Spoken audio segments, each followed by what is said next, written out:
Laugh me a laugh, grin me a grin, and then you'll know that we can win. With Cannon and Jonesy, everything's rosy, we'll blow the clouds away. We're gonna put on a show, everybody will know, and we can help push life along, 'cause we're original rascals, loving the Arsenal. With Cannon and Jonesy, let's play. Oi, bloody oi, you little legends. Good evening, ladies and gents, boys and girls. No one is more disappointed than me. The Jonesy is not here on this screen right now, so unfortunately you have to deal with me for the evening. But, you know, we're sending all the love to Jonesy. He did well deserved weekend off, I think, because he did have a few busy weeks recently. So I hope you're feeling well. Give him all the love in the comments. And I think I've seen something about 13.6. We'll find out about that a little bit more later. Oh, we're getting straight into it. A little dig in there, blow Right blow away. doors. I know that'll make him giggle, so that's the most important thing. Exactly. I'll tell you what, that was pleasure to be on. I think the first 5 games, I got the first one right, and then he got the next 4 right. All predictions. When I looked at the results, I thought, hang on a minute, I think Josie's got it this week. Sadly so. Well. I think that trophy is still glistening behind you somewhere, though, for the time being, sir. Still 3-2 up. He's still got a lot of work to do. Exactly. There's still time to sneak it back. But yeah, good evening to you all. As always, we'll go into the chat soon and get all the lovely characters up. But first, I think we are going to head into the first couple of weeks, are we, sir? Laugh me a laugh. Oh, hit the wrong button there. You can tell James is not here already, can't you?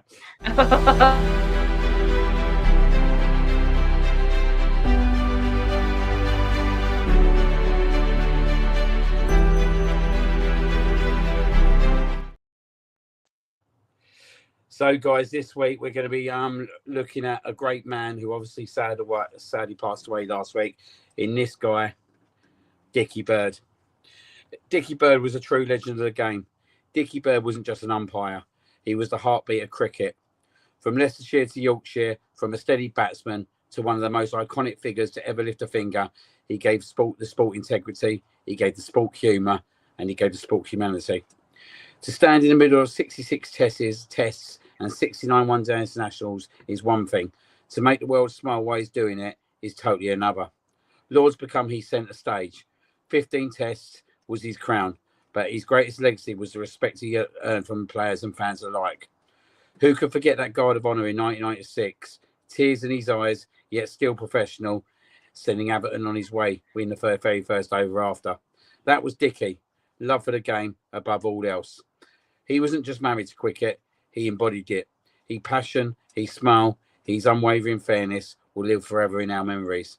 Thank you, Dickie, for showing us that even the man in the white could be a superstar. Dickie Bird sadly passed away at 92. 5-second applause? Yep, absolutely.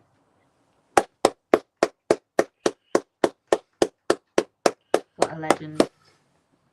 And nice to do it with you as well, sir, as both cricket fans. Yeah, for me, it was one of the first things that obviously I love sport. So cricket and football was my biggest passion, and obviously football was my number one. But cricket I'll be honest, weren't that far away, especially when I was a youngster. But every Test match, I always remember England there. Dickie Bird was there, and he was just a character of life. And the game was much worse off without him. I can put it that way. And people turn up to see Dickie Bird as well. I think that's the biggest legacy. That nowadays you wouldn't discuss an umpire massively, yeah. But Dickie Bird was different. So yeah, we've lost an absolute great. But do you know what? Ironic, I'm going to say, he was 92. He had a great innings. He did indeed, and he'll be sorely missed as we head into winter Ashes season as well, wouldn't it? It's those sort of times where it comes to light again. So it'll be his name will be greatly missed around it. Oh yes, he certainly will be. Now we're going to struggle a little bit tonight, guys, because I am going to do the comments, so I ain't going to be able to get the characters up. I've just realised because I'm going to have to go through all the go everyone on here. But what we want you to do for us moving forwards, and I was speaking to Jonesy about this, it's a big sadly this is, and it's a big sadly that actually all the characters are taking up too much room, so we can't do anything for the rest of the show. So what we want you to, what your little quest is, guys, over the next week, we want you guys to get your characters up in your YouTube handles, because actually when we put your comments up, like we do with this one for Rosie, there she is, old Lorraine Kelly. Yeah. So that's just your job for the week, guys. It only takes 10 seconds. There's no excuse for you coming on next week and not having your character in there. Exactly. Quite a few of them have done it already, to be fair, haven't they? You see, They have done it already. They've done it already. I know they did last week. Should we do our good evening to everyone? Yeah, let's do it. I'm trying to work out where we started though, guys, because actually, here we go. Oh, here we go. Here he is already. We'll be back next week. Do me a favour, everyone. Just rub it in. He won 13-6 with 4 correct full houses. This is a guy who's not used to winning. I can put it that much. They beat him while he's down. Just remember, sir, while you're sitting there, wiping your nose at the moment, there's one man with a trophy. Ooh. Go with a trophy. Oh. Ooh. But yeah, he did win 36, sadly. He did win 36. But yeah, good evening to Jonesy. Good evening to Rosie, who's in the house. Good evening to Nick Cotton, he's in the house. Ross White, loving it. That's a kicking. Certainly not as much of a kicking as I've got over the last few days, I can tell you that much. Who else we got in the house? Andrew May's in the house. Good evening, Andy. Scrolling down, here we go. Catherine's in the house. She's saying hi to you, G. Good evening to Catherine Emma Hayes. Posh Bertie's in the house. Choo, if you know, you know. Loving that handle, by the way. Look at that one. Yeah, that's hard to change, that one. That's hard to remove, but it's got to be done. Crispy's in the house. Cheer up, guys. Crispy's here. Time to raise the standards. Don't think he's happy with the footballing on show at the moment. We might get onto that a little bit later. Mr. Jeff Danes is in the house. Good evening, Jeff. There he is. That's what I like. A character in the handle. Business Absolutely. done. John and Nick. Oh, look at him. Look at him. Oh. I'm going to start calling him Fiddy Printer, mate, the amount of times he's put it in there. Look, there you go. A good old Fiddy Printer himself. Copy and paste.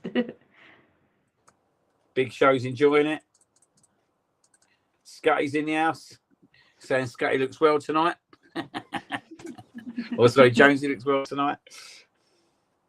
There we go. Who else is in? Let's see. Anyone else? Oh, Luke Barwick's in the house.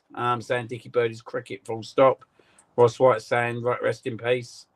Sumin's in the house. Good evening, Sumin. Rosie's on about the snosher. Not really sure why, but there you go. Margaret is in the house. Good evening, Maggie Thatcher herself.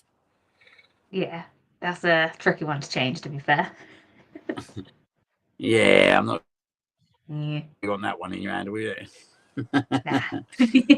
And that looks like it's very much it. Oh, Anthony Herbert's in the house. Here he is. Good evening to Anthony. Still scrolling down. Gab's in the house.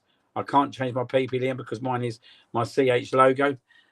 Probably lucky, mate, because no one really wants to know that you wore an Arsenal shirt, do they, Gav? But I'll tell you what the good thing is, Gav, yeah, right? Do you know what the great thing is? At times, mate, I can still get it up and remind you. So it'll always be there. And just for you, there you go, mate. Gav's in the house. Always. Who else we got? Cool. We've got so many comments in here, guys. I think that's about it. I think that is about it. So, yeah. The Canon G shows a ring to it. Sorry, Jonesy. Luke's put a little low blow there. No, there's low blows around this evening. So, yeah, good. But I think what we're going to do, I think it's the big one tonight, isn't it, G? It is. It's the big finale, guys. Who is going to be crowned Queen of the Baddies? Oh. Nick needs to get...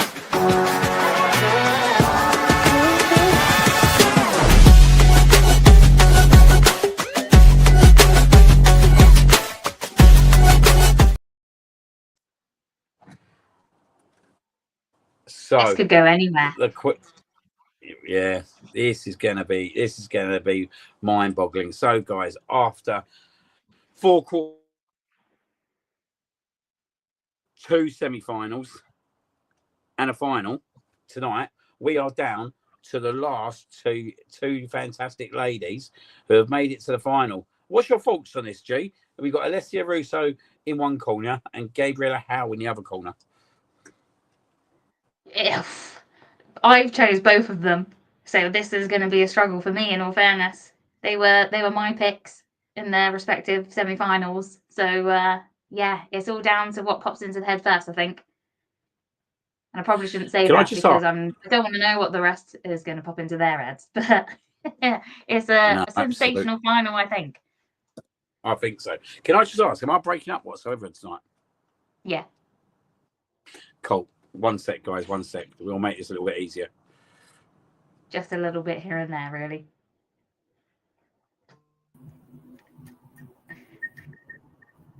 Whee.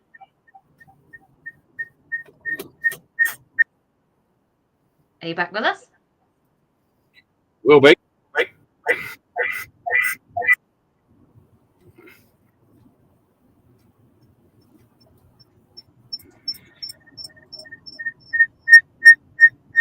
You hear me? Yep, we can hear you. Good stuff. I think I'm going to go with the Can you hear me? You're a bit echoey now. Let me just look at Technical issues again, ladies and gents. It's never a good show without it.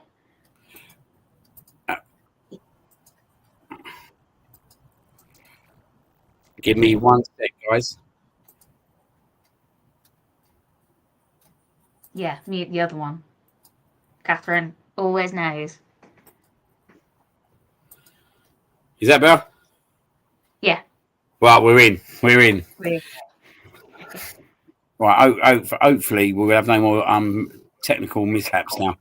Not a good night already. I think the garden bar needs to be knocked down, to be honest. I think it's had better days. But we're getting into the final, guys. It is Gabriella Howe versus Alessia Russo. So we're going to crack right on, right? Because I want to know who's going to be the winner. So I'm going to go into the corner of Gabriella Howe first, and I'm going to give you two lots of pictures for you to look at. Yes. Oh, a new one. I tell you what, I bet she had a good night that night. Look at it. Look at the brightness behind. Some nice trees there, some nice flowers, some nice little lights as well, G. That's hitting the town as well, isn't it? That's out. That is out. That is out. And not pop here we go. That's out. And here's another two for you, just so you get a good view. Who does she play for, sir? She come from Sutton United, didn't she? But I believe she's at Dartford now. So right. She's down my neck of the woods, funny enough. Yeah, I thought that when I saw that picture. I thought that looks familiar. Yeah, but anyway, before we crack on, I'll be right back. Be right back.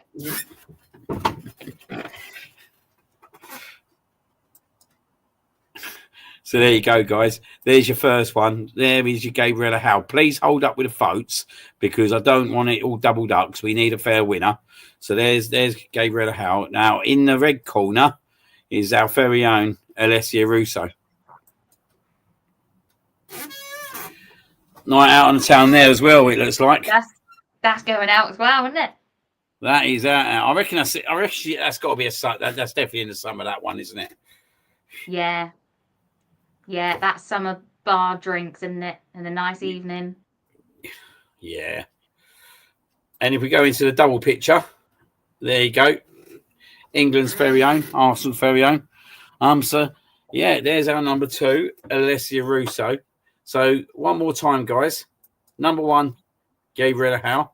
Number 2, Alessia Russo. Let's get voting.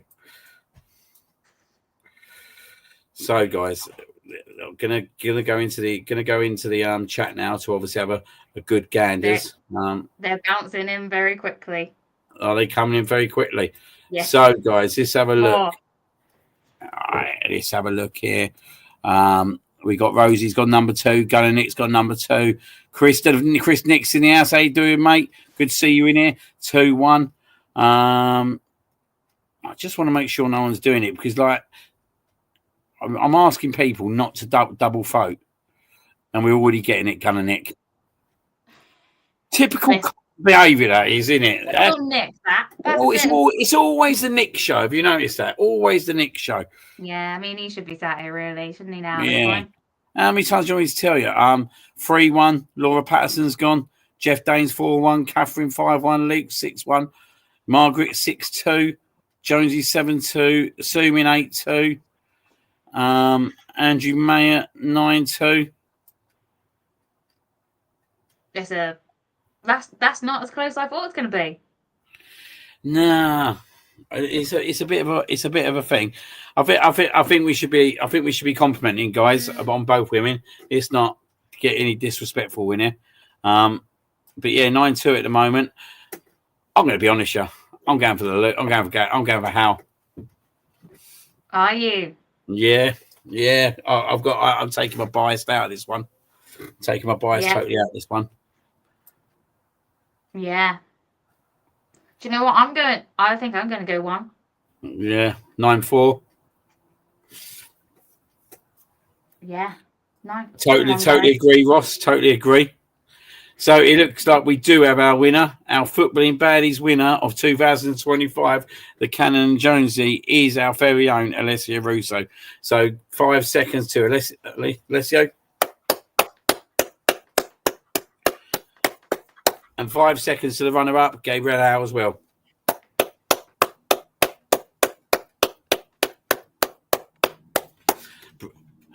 Absolute brilliant. Great absolute competition, brilliant. Matt.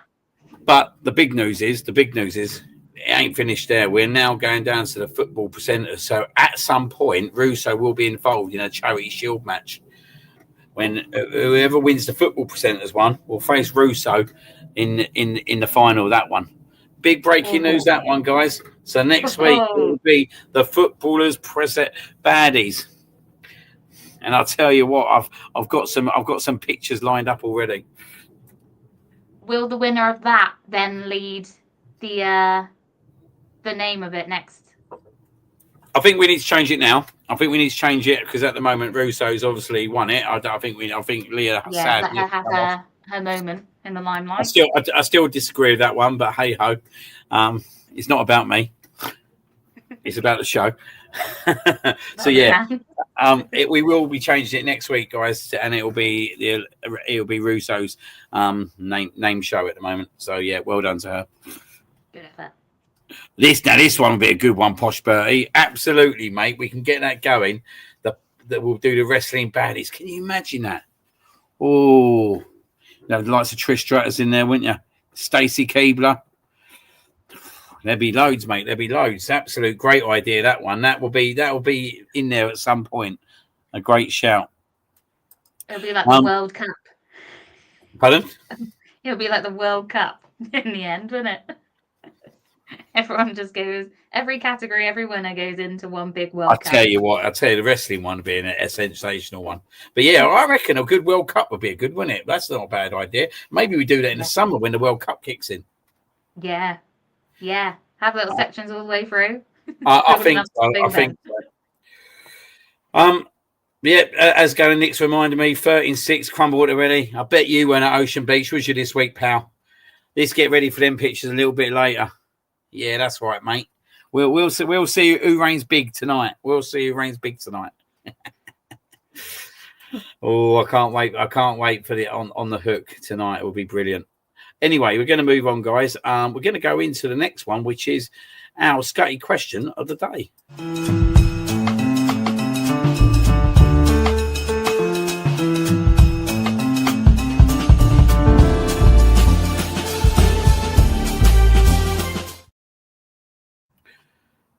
So the Ken Barlow Scotty question of the day trigger. And not even you know what this one is, do you, at the moment? No, I don't. No. I've not been given the inside details on this one. What is the most useless talent that you have? I'm going to let you go first, Jay. What is the most useless talent that you have? Oh God.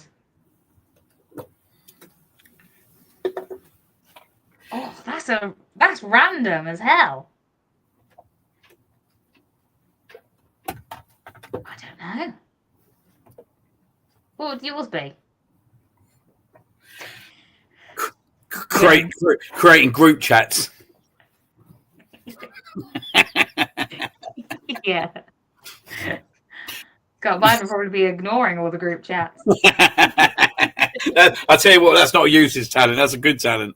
That is an absolute good talent. Useless in knowing what's going on. Probably that. It's actually communicating with people. Not communicating with people, I'd say. So, guys, what we're asking for you guys is, what is your most useless talent? Here's one from Rosie. I'm able to use my tongue to surgically remove a Jaffa cake jelly from the biscuit. There's something about in there. There's something about the jelly on the Jaffa cake biscuit in there. Like, I like to peel the bottom off. This is how do you eat yours? You know what I mean? How do you eat your Jaffa cake? Guys, how do you eat your Jaffa cake? Do the little ring first. No, I do the base first. I eat the base, then I pick all the chocolate off the top, just till I've got the jelly. God. No, I go round the flat bit, and then take the chocolate and the jelly off. And here we are. The famous debate kicks in again. Is Jaffa cake a cake or a biscuit?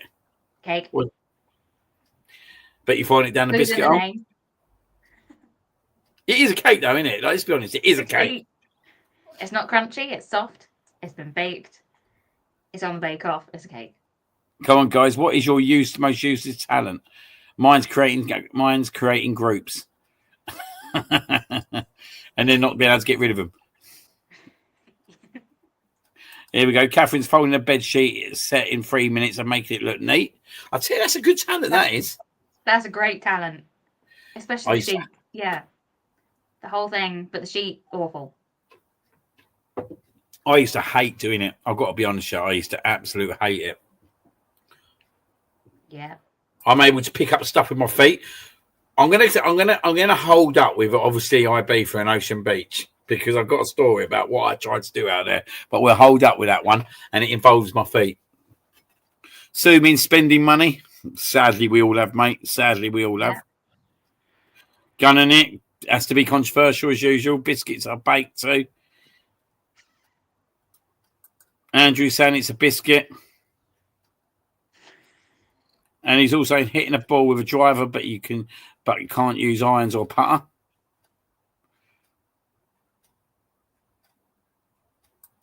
Can we just not mention KFC on his show, please?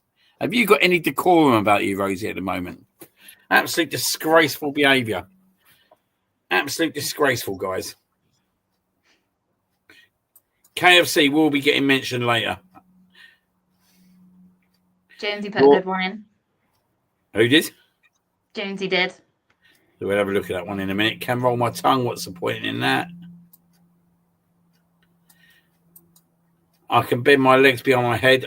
I've yet to be kidnapped, but I hope it will come in handy soon. How do you bend them legs over your head, mate? That's what I want to know.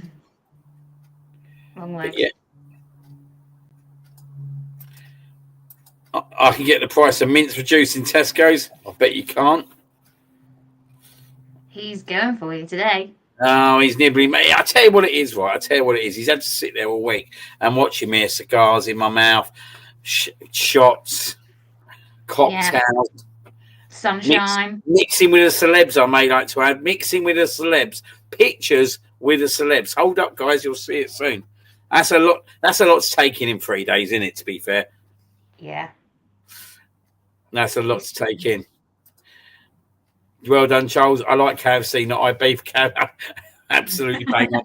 Absolutely bang on. Spewing random ass stats about the most random things. That is definitely you, Catherine. But it's very helpful. There's one here about FIFA. Didn't even get a tan, Liam. Mate, I wasn't there for a tan. I was there for the good time. I was there for the good time, mate.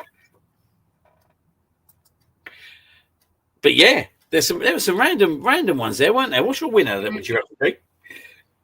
I'm going with Jonesy's because that did just make me laugh. Oh, Jones is And winning. I'm picturing him trying to do it as well. If you know, you know. Smug Island, mate. That's what they should change Ocean Beach to. Smug Island, shouldn't they? Yeah. And they should just have pictures of me. Like, everywhere. if I just turn around On for the you guys screen. at the moment, do you know what I mean? If you know, you know. Old Smuggo himself. That's great. There's some cigar pictures on its way. There's some cigar pictures on its way later. All for you, all for Ryan to kind of munch on. He's not here yet, I don't think, is he? No, he's not. I reckon he'd be watching in the background. He'll be here somewhere. Yeah. He's here. He's here. So there you go, guys. There's your scatty question today. Let's move on to one of our favourites, the birthdays.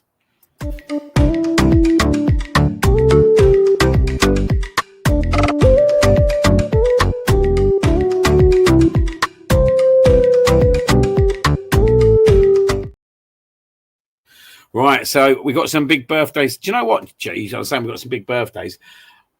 I had so many birthdays to do today. It was unbelievable. September. Just a month full of legends, I think. Well, I was thinking September 9 months ago. What's that? They're all Christmas babies, weren't they? Christmas, New Year babies. Yeah, well, if you know, you know. Obviously, you know. the festivity and all that. But yeah, and it's quite strange, isn't it? It's around Christmas Day as well. 9 months ago. Yeah. I wonder what they were up to. Yeah, Randy buggers. Too many Baileys. Yeah, I bet the Baileys on flow. Do you know what I mean?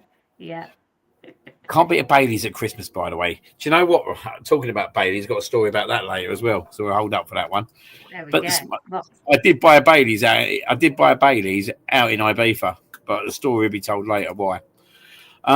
So yeah, we got some birthdays today, guys. I think we got about 5 or 6 overall. So we'll go through them one by one. The first person, I'll let you talk about her, Trigger. Mm-hmm. Katie McCabe, 30 years old. Yeah. I mean, she's a tricky one for me because I'm not really a huge fan, in all fairness. But, you can't deny how key and influential she is for our club. It did look like she had a nice celebration with some other of the girls just before, obviously, the season kicked off for them as well. So she had a nice little party. The drinks were flowing. I'm absolutely sure of that. But yeah, it's just kind of funny that someone the exact same age as you is doing that. And I'm doing this. There you go. I know where I'd rather be. Exactly. But yep, it is Katie McCabe's 30th birthday today. So there is our number one. Our number 2 is it is a bit of an Arsenal legend, but more back when I was younger in the early days. The man himself, the Swede, Anders Limpar.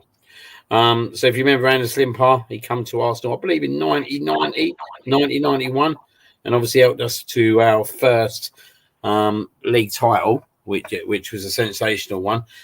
He's the big 6-0 today, 60 years old, Anders. I tell you what, Jay, right? I'm not sure if you remember him or seen him play football, but this guy was a good player.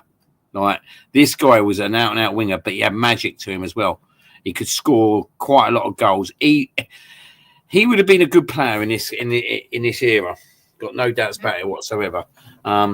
He knew how to beat his man. He knew he could score from pretty much. He scored I think he lobbed the goalie once against Liverpool from about 45 to 50 yards. He had so much ability. This guy, absolute wizard. Oh, nice. 60, good birthday as well. That. Great birthday. Next one, an ex-player of ours who's still in the Premier League. I'll let you have a little talk about him. Granit Xhaka, 33 years old. Yeah, still going strong. Back in the Premier League now, obviously with Sunderland. Bit of a weird one that was. I think we all felt that, but it seems that he settled in really well, which kind of just goes to show what how much of a character he really is and a good person. Obviously, we had our little mishaps with him, but in the end, it was all love. So yeah, sending him a very happy birthday, and obviously when he comes back to the Emirates again, that'll be a special day as well, I think. And hope he loses. Yeah, of course. Get a red card. The next person, old Smuggo. I should have got the picture up really, but old Smuggo got a picture of him the other week. Old Adrian Clark, who's now obviously part of the Arsenal broadcast team for the match day activities. He only played 9 times for Arsenal, but I was very fortunate to see. I think I see at least one of them games live. Adrian Clark, I think it's in the '95 team, something like that. A defender. But obviously more known now because obviously his connections within the club in terms of obviously commentary on match days, and was seen in the Coronet a few weeks ago with a picture with Smuggo. Legend met legend. Real recognises real. Basically that. But yeah, 51 years old. 51 years old. Adrian Clark. So happy birthday to you. And our last one. We're going back into the 80s now. Our captain, left back, King Kenny Sampson. He's had a lot of demons over the last few years of alcohol and all that. Very close relationship with Arsenal and Crystal Palace due to his time at the club.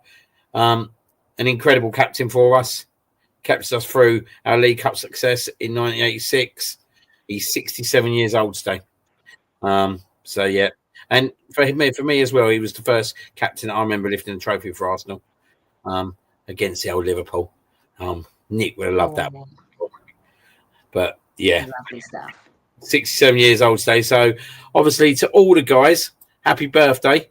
We're going to give you a 5-second round of applause. Happy birthday to all those legends. And happy birthday to Casey Reed. Apparently it's her birthday today as well. Whose Casey Reed. Obviously the women's team. Oh, I missed that one, didn't I? I haven't seen that either today, to be fair. So, yeah, we'll have 19. Oh, to be that young again. We'll go through the comments now. MLS birthdays tomorrow. Happy birthday to Mr. Skelly tomorrow. Another 5 seconds. What a man. Told you, mate. A lot of Christmas-made babies are there. A lot of Christmas-made babies. It's got to be one of the most popular months to be born, I think. Absolutely. Tarek saying he loved Anders. Jeff saying super sweet. Mr. Mayer loving him as well. Luke saying one of his dodgy sales. Sold him to Everton, didn't they? That chip against Liverpool, which I've said just a minute ago. Yeah, Jonesy remembers that lob as well. Luke saying he wasn't a fan of Shaka weren't fussed when he left. Gunn and Nick loved him. Margaret saying she remembered Adrian Clark too. I always said he returns before they got on the coach to the training. Laura saying about Katie Reed's birthday as well. Obviously being reminded about that. But yeah, like many birthday guys, you can only fit a certain amount in. Do you know what I mean? It was hard today. Good evening to our sponsor, the legend himself, Martin, Class Football Clocks. If you want a good quality created clock, just like the Cannon and Jonesy there, that's your man. That is your man to obviously create them. Absolute legend. I've got one as well. He very kindly sent me a clock the other day. What one you got? It's one of me and my brothers, so I didn't want to put that out to the universe, to be fair. But it's absolutely lovely. It was packaged like it took me about 20 minutes to get in the package. So, mate, he packages them well. I'll tell you, give him that much. Yeah, it was and then a nice surprise when I opened it. So yeah, do check him out because he's a ledge.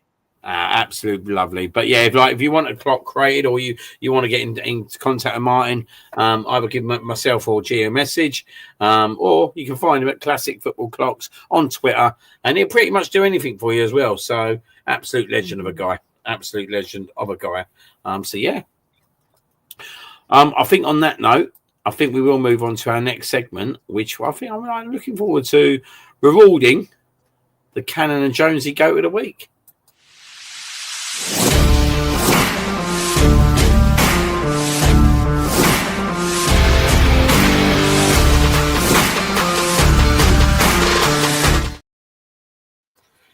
So I've got a bit rogue this week, right? Because there's so much going on, and I've got another birthday, by the way.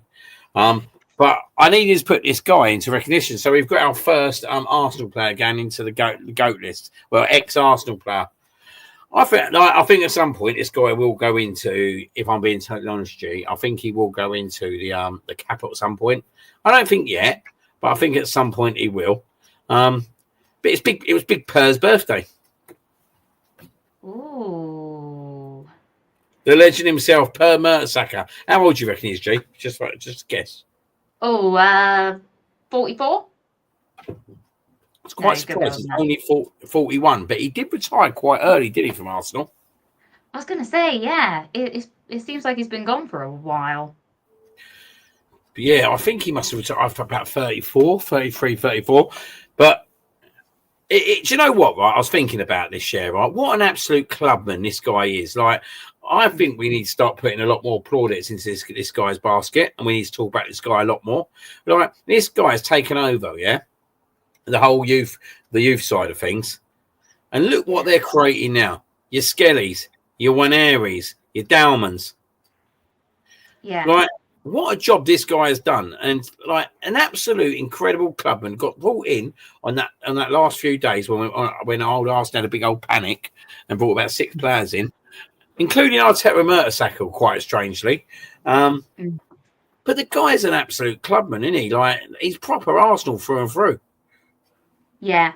Yeah. And they don't have to come back here. He obviously didn't play his whole career here, did he? Let's be honest. But he's found his place, and obviously he's doing wonders with the youth. But it would be, I think, as well in the future, maybe in a couple of years, it'd be nice to see him involved in like the first team as well. I think. But yeah, what a guy! I loved him. To be fair, he was huge. He was commanding. Obviously won the FA Cup with us, won the World Cup. But yeah, what a guy, and glad to see that as well. That he's part of the Wenger era, isn't he? So he's got that knowledge from those times as well. That I'm sure he's showing the young lads, which is helping them shine even more.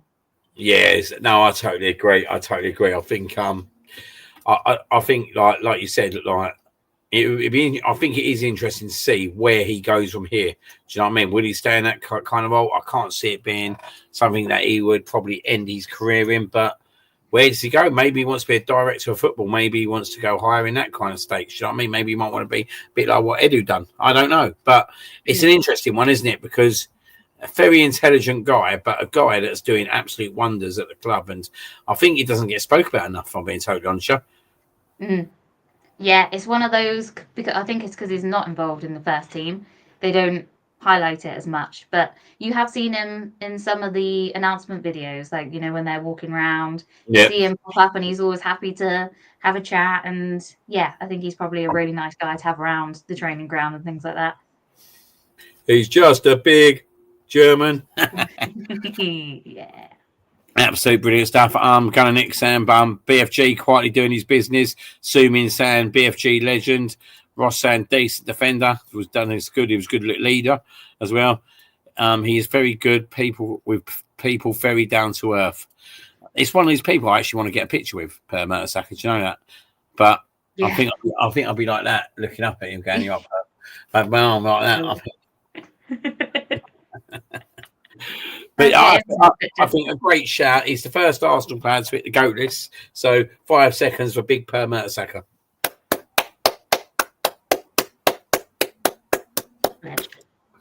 Absolute ledge. We're going to go into our next show, next segment, which is the tributes.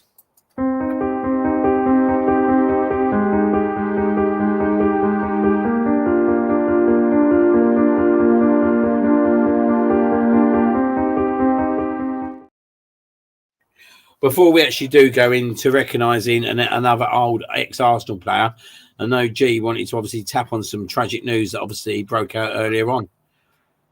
Yeah, obviously, I don't know if people saw it over the last couple of days, but very sadly, a couple of hours ago, it was announced that the ex-Arsenal youth player, Billy Vega, sadly passed away at just 21 years old.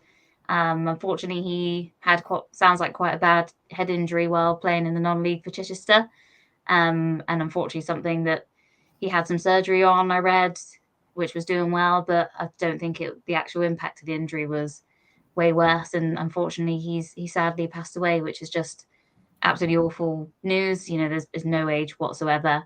And it's sad that it has to come to this, to recognise that some of the lower league teams and the grounds aren't actually fit for purpose. I know there has been a few over the years, obviously major accidents and things like that. So hopefully it can be used in a good way to acknowledge that some grounds need extra security, extra division from the pitch to, they can be very close, can't they, from the pitch to the sideline. Yeah. So yeah, hopefully it's turned around and used in the best possible way for the future. But it's obviously devastating that it's had to come to this in order to look at making things change. So yeah, obviously sending all the love to his family and friends. But yeah, as one of our own, obviously it's heavy in our hearts also.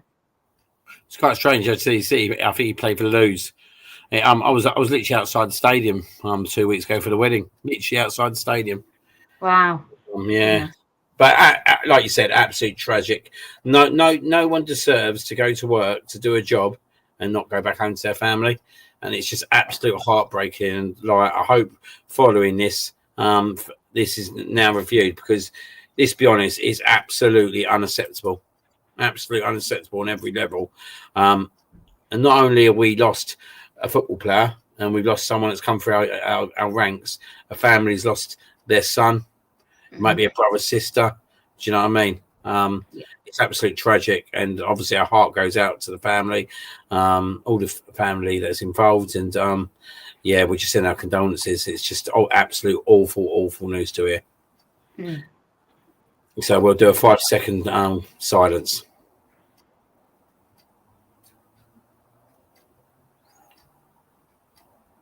Rest in peace, Billy.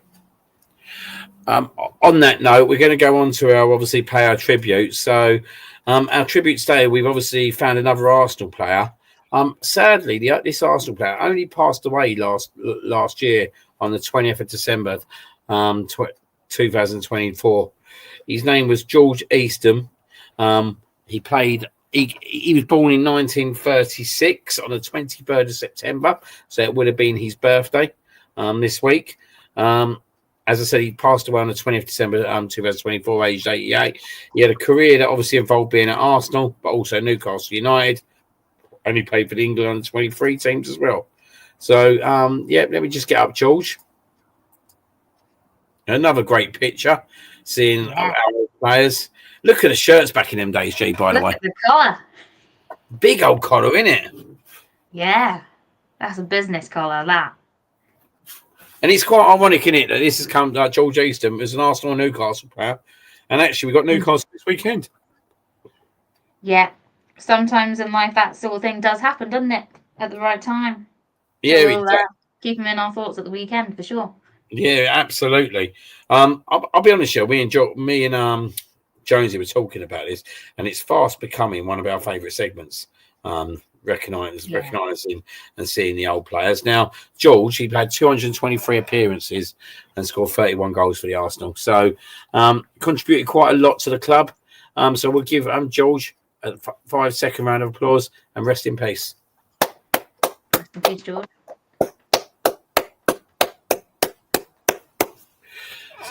So that's our next segment over and done with. This just have a little look to see what the comments are. Gunnar Nick saying rest in peace, Billy. Laura saying it's been a tough week in football with deaths. It's been absolutely awful, and we still have one more tribute to do later, guys. Which obviously be another sad one. Ross saying rest in peace. Margaret saying a cricket too with Dickie Bird. Oh, here we go. Another little bite before he goes to the crumble list. He didn't want it, did he? He didn't want to see the smuggery. He got the smuggery kicked in. Oh, I know he's deep down. It's that anger in him big time, and he couldn't stay, could he? Cotton's off once again. He'll be catching up, I'm sure, tomorrow morning. Yeah, I'm sure. Typical. It's like leaving Dot in it once again. Nick Cotton at the wheel. Good evening to Mr. Russ Morgan himself. Good evening, everyone. That's a bloke I don't think he's got much time left, mate, at the moment. Oh, the Unai Emery. Oh. Haven't scored a goal yet. Oh, who's that? They did, didn't they? Have they scored a goal yet? I don't know. Have they? I don't know. I can't remember their result. Oh, no, I think they did score last week, didn't they? It was no goal or something. Yeah, well done. They scored a goal. Is an interesting stat about George Easton played cricket as a youth player as well. A lot of old football players did play cricket as well back in the day. They used to multitask with both. Tarek Confirme scored. But yeah, we're going to go on to our next segment. One for you guys to enjoy. We're doing the hook.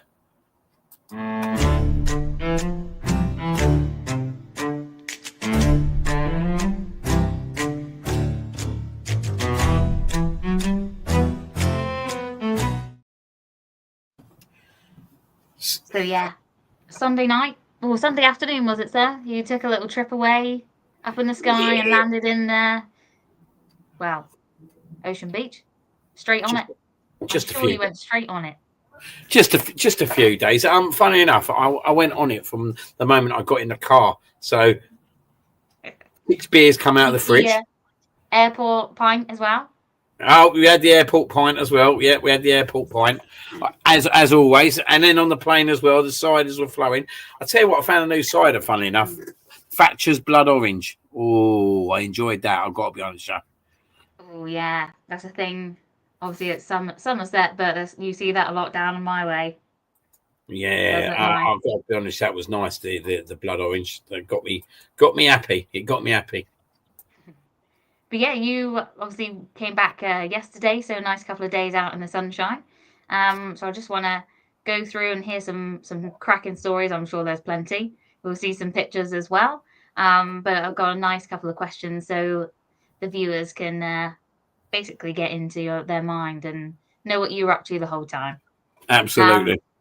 So yeah, I saw a nice little video. I think it was earlier today. You posted it, but yeah, you saw David Guetta live. How was that? That would have been insane. I tell you what, that was absolutely out of this world. Now, I was looking forward to it, but in my mind, it was all about Ocean Beach on Tuesday. It was all about Ocean Beach on Tuesday. So obviously, we went to Ushuaia for the David Guetta thing, and I'll be honest, yeah, like because we had drunk so much Sunday, and I was drinking Monday daytime. When I got there, and by the way, right, the drinks price is like 100 euros for 5 drinks. But do you know what? I got there and I thought, do you know what? I'm not going to do the package. I'm just going to get a drink at a time and see where that takes me. But because what we got, if you see that video, we got really good position, and it wasn't like we got there overly early. So we got this good position, and it was like I don't want to move out of this position, because if I move out of this position, someone's going to come in.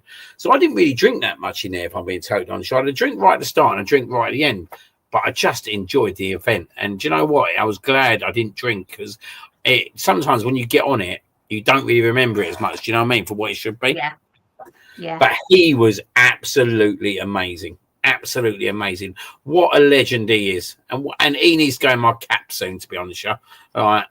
He's a legend. He's a legend of what he does. And he's out there every week. Every week. Man, we was talking about it. He's getting over 150 to 170,000 pounds every gig he does. 2 hours. Crikey. Yeah. Once, literally, well, probably more than once a week. He's probably somewhere else doing. Yeah. That's just him turning up there once a week. Yeah. Oh. And he's been going for what, like 20 years as well? Obviously, before we didn't really know him, but after as well. Absolute legend, mate. Absolute legend. Here we go. Should we just see some comments quickly? Andrew Matt saying the Thatcher's Blood Orange is good. Ross White saying it this time. No avoidance this time, just a good old tourist robbery. Does it feel like to me that Catherine's putting some low blows in there? Yeah, there's a little few digs there. Into the KFC story, I'm sure. Russ bite, Morgan, snake bite, the old rattler. Oh, never in my life, ever again. That's stuff. Yeah, you know and that. I'm from here. Ross White saying David Guetta is good live. Ross saying I've been a Guetta fan ever since I was a kid. If you know, you know. Andrew Matt saying legend. Luke saying Ushuaia is amazing. I saw the ants They're an amazing show. And I'll tell you the other thing about it, right? The Ushuaia, right? It is amazing venue, an absolute amazing venue. When you go in there, I don't think you realise how big it is until you get amongst it all. So when you see the pictures that I'm doing, like of obviously when it's live and it's pumping, mate, I reckon there must be at least, I don't know, 5,000-10,000 in there. But then you got the hotels outside, yeah, right? And you've literally got people like on the top 2 floors just literally watching it for the hotels. Yeah. Insane. Absolutely insane. That's the one where is that the one where the planes fly over like really low and you always get really good pictures? Yeah. Yeah. Nice. So yeah, absolutely incredible. It was absolutely incredible. Lucky to have done it, if I'm being totally honest. Yeah, awesome. You obviously mentioned it 1 or 2 times. I think a place called Ocean Beach. Before we do that, I think I might have Is this the picture? Let me see. Yeah, no, this is Ushuaia. So this is the picture. This is where I was. Now, this is a stage right next to me, as you can see. Yeah. But look at them. Like, that's what I'm talking about, the hotel there. That top floor, yeah, right, it's just got people all up there. Bloody hell. Great pitch, though, isn't it? That's just one picture I put up there. Yeah. Oh, my God. You can imagine some of the others probably in the very front round the corner there were there all day, and then you snuck in right in the front. Oh, yeah. Them ones that are right in the front in the centre, they've been there all day, mate. They ain't moving for love or money, mate. And fair play to them as well. Because I didn't turn up to about 6:30. I was well surprised we got the position we did. And the good thing where we got, right? See, right, literally, right there, it's a gate.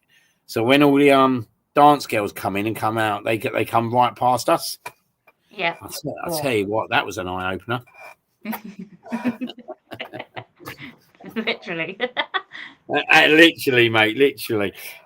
But yeah. You mentioned obviously Ocean Beach as well. Was there anyone in particular that you were seeing there, or was it just one of those days to sort of hang out by the pool? I went Ocean Beach back in 2000. No, I went back in 2019. I had an amazing time, but this time was absolutely incredible. Now, we stayed at Ocean Beach Hotel. So, like, every day, and I had a free wristband. So when we got there, they give us a free wristband in the hotel. I don't think they were supposed to give it to us, but they did. So I could have gone into Ocean Beach every day, but didn't really want to do that because you don't want to ruin it. I think if you go every day, you kind of ruin the feeling for it. So yeah. We went in there Tuesday, but every day we could look over the fence and just basically see everything that was going on in there and everything. And I'll tell you what, right, that is some place. But we got there we walked in there about 3:00, 2:30, 3, and it opens up 1, and it kind of filters in. And there was a couple of VIP tables left, so there's 4 of us. We got a VIP table. No, I think this was quite a good price, to be fair. We got it for like €876 between 4 of us, which worked out about 191 quid between it for each 4 of us. But we got, for 191 quid, we got the table. We then got £800 worth of booze with that. So you got the bay table, so you got £800 worth of booze, which I thought would go more quicker than it would. But we was having these jugs, and they are expensive. Like they're €50 a jug, but you're literally doing the jugs. And actually, we still was drinking out all the jugs at about 9 o'clock at night. So we were doing things like cocktails. They were doing your favourite strawberry daiquiris, the passion fruit daiquiris. We had some cider, then we got loads of shots, and then we got all food with it as well. So we had like pita bread and chips and everything as well. So actually, for €191, I thought it was quite a good price, to be fair. Yeah. That's not bad at all. Yeah, actually, when you think about it, because how much like you said, the drinks are anyway. And then they upgrade their table. So later on at night, when the tables start emptying, like the really good tables, they say we'll move you over to other tables. So we got moved to a table right next to the pool, where the party was from about 7 o'clock in the evening. So yeah. Nice. Not bad. How the other half live, eh? Well, I'd love to do it every week. I'd love to do it every week, but that's for the our TikTok influencers and our Love Island guys. Exactly. Yeah, but going in nicely to that, I saw a couple of pictures, obviously, as well. But the most important question out of that is who actually asked for the picture? Was it Wes? Yeah, sadly, like, I was walking past and Wes popped his head out and he said to his manager, "I need a picture of old El Smuggo." So they come up to me and went, "Do you mind if I like, Wes can have a picture of you?" And I was like, "Look, no problem." Do you know what I mean? I'm here for a good time. You want to make it memorable for him? Yeah, real meets real, like you say. Real meets real. But no, we was quite fortunate because we went over and we was having a bit of a dance and all that. And obviously, at this time, old El Smuggo. Before we go into that, El Smuggo was proper El Smuggo behaviour at this point. So the cigars have been lit. The cigars. This is why Cotton's gone. This is why Cotton's gone. He don't want to see the smuggery, mate. 13.6 is a little story compared to this picture. Yeah. And as well, that's my favourite. Is that your favourite? Yeah. I was thinking earlier, this obviously we all love a cigar pick. It's brilliant. But that's just like you as I know you. Mate, I was in my element. I ain't gonna lie to you. I don't even remember when the picture got taken, but yeah, I was in my look at the skies, look at the greenery, look, mate. It looks hot, doesn't it? Yes, that's the one. That's my favourite. Here's a picture of obviously Ocean Beach in its prime. Look at that. Look at that. So that's see where the mode bit is. That's where the DJ box is, and like obviously. Yeah, you got the beach, you got the pole, not the beach. You got the pole, and it's just an unbelievable atmosphere. Honestly, it's an incredible atmosphere. Got another Smuggo picture here. Ooh. I tell you that I was thinking about this. That's up there, isn't it? That is up there. That could rival the one, you know. Yeah, I'd love to know what Ryan's thoughts on that one are. Yeah, that could be up there. I'm going to save the best till last. Then we got this evening one that I really like. I really like this evening one because you actually can see what it's like at night. Yeah. Packed still, mate. Packed still. And party never stops. This is when real meets real. Yeah. See, you could tell he was just walking past and thought, "Got to get a picture of El Smuggo." Yeah. You can see it all over his face. It is what it is, isn't it? Like, you know what I mean? Like... Love Island against YouTuber. It was interesting, right? Because obviously, I said, like, obviously, I'd go back there yesterday to obviously find something. And I got talking to the manager, the actual manager there. And he was actually saying, because we asked him who was going to be there staying. He goes, "Do you know what? I don't know." He goes, "The thing is, right," he goes, "when it's the post season, he likes it because it's like all the footballers turn up and all that kind of stuff. And that's like more interesting." But he goes, it's all YouTube, like probably YouTubers, TikTok influencers, Love Island stars, where actually they are big stars now. Do you know what I mean? This is the thing. Like, they are big stars, but it's like you probably wouldn't recognise them as such, would you, if you was just walking down the street as such? But like when you're in that kind of environment and all that, you get amongst it all, and then you start realising who everyone is and what they are and all that, and it just shows you how big social media is nowadays, to be fair.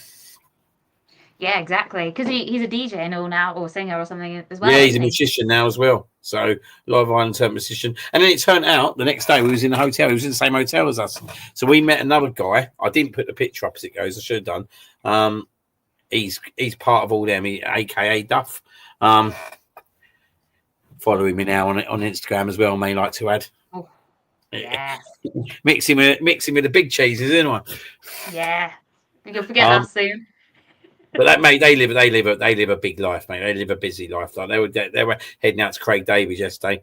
Yeah, absolute unreal. They knew Craig. They know him as well. Do you know what I mean? Yeah. Just living a big life, mate. Do you know what I mean? Living the big life. Fair play to him. If you can do it, do it. Oh God, yeah.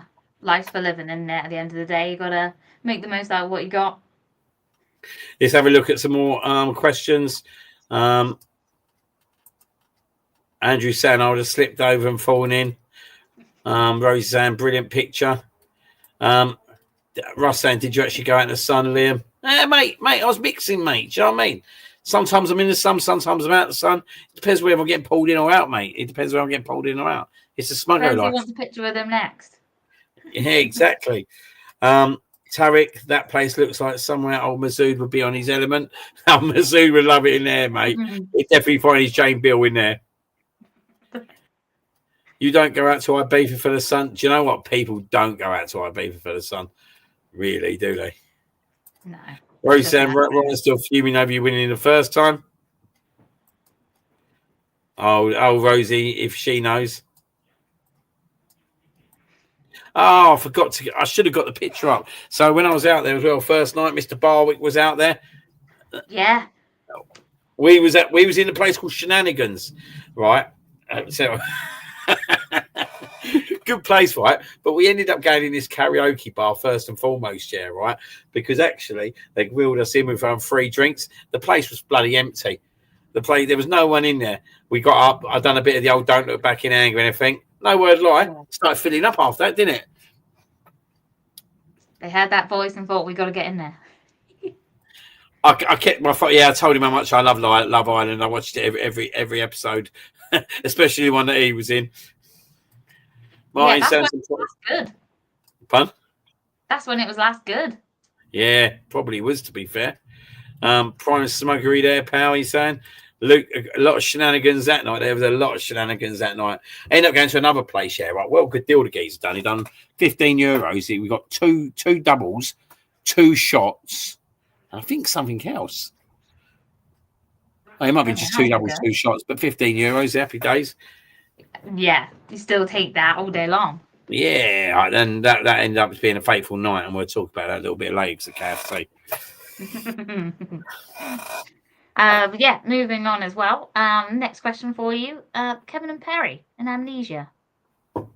So, yeah, I'd say so. Firstly, I didn't see Kevin or Perry turn up whatsoever. So, actually, there needs to be some steward's inquiry on that one. Do you know what I mean? Yeah, VAR should be coming up for that one. But when you've been in Ocean, if you've been in Ocean Beach all day, yeah, right, and you're absolutely smashed out your head. I got back to the hotel about 10:30, 11:15 to get ready to go. It's the first time I've looked in the mirror and my eyes are bloodshot. I am that battered. So I got changed, put some glasses on. We got there.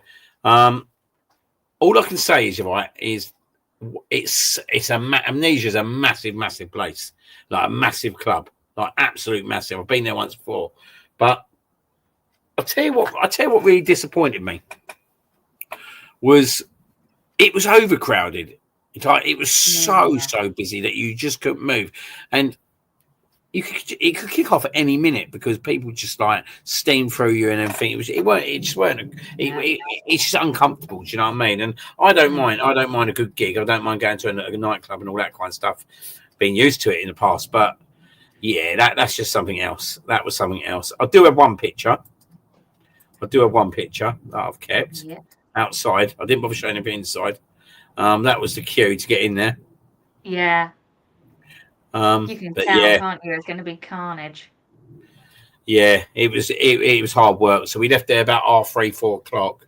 I've got to be honest, I was looking forward to getting some food and going to bed at that point. Ready to start the new day. Yeah. Nice. Beatrice going and said, did you do the massive bubble bath party? No, I didn't do that, mate. Didn't do that one, sadly. Yeah. Some things are better left. What I will say, though, is, right, old Smuggo was in the pool, living the best life, right in the middle of the pool, right, in Ocean Beach, right, dancing away. Literally, everyone's just watching me, giving it from the outside like that. Yes. Crowd pleaser. Well, someone's got to do it, innit? Someone's got to do it. Yeah, absolutely. And finally on this one, what was the worst drink or shot that you consumed? The one that was really nasty. Do you know what? We didn't really do like nasty shots. I suppose Sambuca. I don't mind Sambuca though. But actually, the glass that we was giving him was a massive glass, and I think it was when we went into the 2 bars, the 2 doubles and the 2 shots. And that blew my head off. That did. I ain't going to lie to you. But I had the most pathetic shot as well in Shenanigans. Luke will agree with me with this one. He will totally agree with me with this one.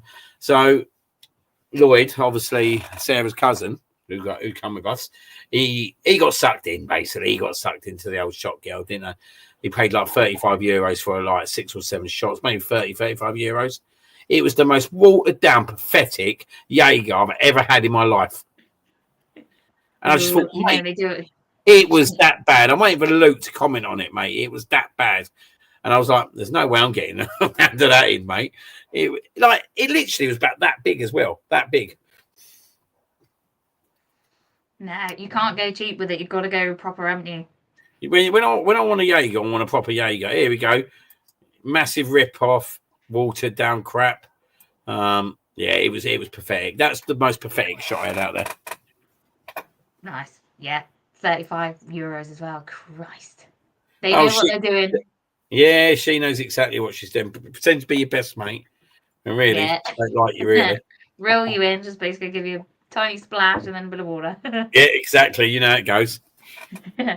Yeah, brilliant stories. Yeah, you are successfully off the hook. Thank you very much. Brilliant. But yeah, no, totally enjoyable. So yeah, if I thoroughly enjoyed the hook, I think we'll go into our next one. And I ain't on it, funnily enough, and I should be on it.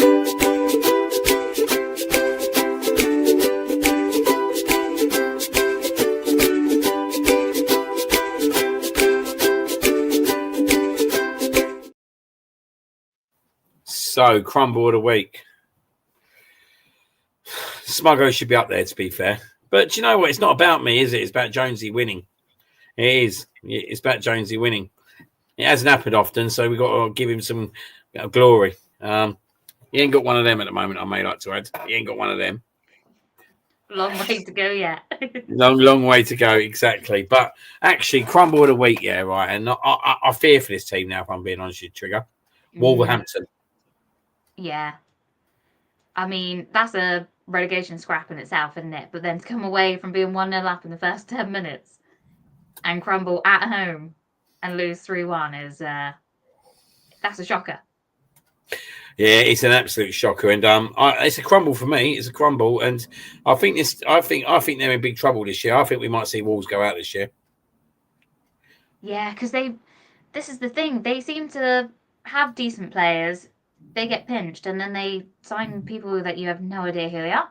You haven't heard of them before, and they just don't really click like they used to when they had like Neves and Moutinho and stuff. They were a good team then, but yeah, it's early doors, but you look at some of the results they've got, and you just think they have been shocking, absolutely shocking. Yeah, like I totally agree. I think you're right. I think they are shocking, and I just don't see what they're going to do this year. I think that Leeds defeat's quite a harsh defeat. Like, I just think, I think Leeds done all right since they've been back. Do you know what I mean? Like, for me, I've always wanted Leeds stout because I think they should be a Premier League club. Yeah, good fan base. Their fan base, they are a massive club. What everyone wants to say, mate, Leeds United are a big club. Do you know what I mean? Like, you give Leeds United a good team, mate, and they're up there, top 6, top 8 club. Like, in terms of stature. Do you know what I mean? Like, yeah, I think they are definitely, but yeah, I fear for Wolves this year. I think it's one too many times now, and I can see them getting relegated. Yeah, you can already see that someone that hasn't come up, someone that it won't be the same as the last 2 seasons where all 3 of them gone through back down. I think there will be a bit of a battle this season. There will definitely be a battle. Andrew Mannett saying they sold all their best players. He's saying Leeds are a big club. Ross saying I think Leeds will survive. I totally agree with that. But yeah, Catherine just saying she just see it, just a bit of local crumble from the side of the pond. Always love a bit of crumble anywhere we do. Always good to see. But yeah, well done to Wolves. Well, not well done to Wolves, really, is it? It's up yours, Wolves. You're rubbish. Yeah, shocking. On that note, we go to John Cena.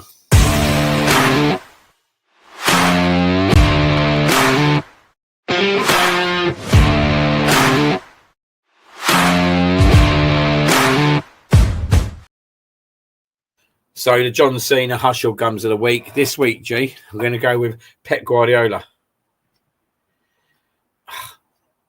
Like, what? I can't stand looking at him anymore. He should, in my eyes, he should have left City by now. Do you think he's lost it?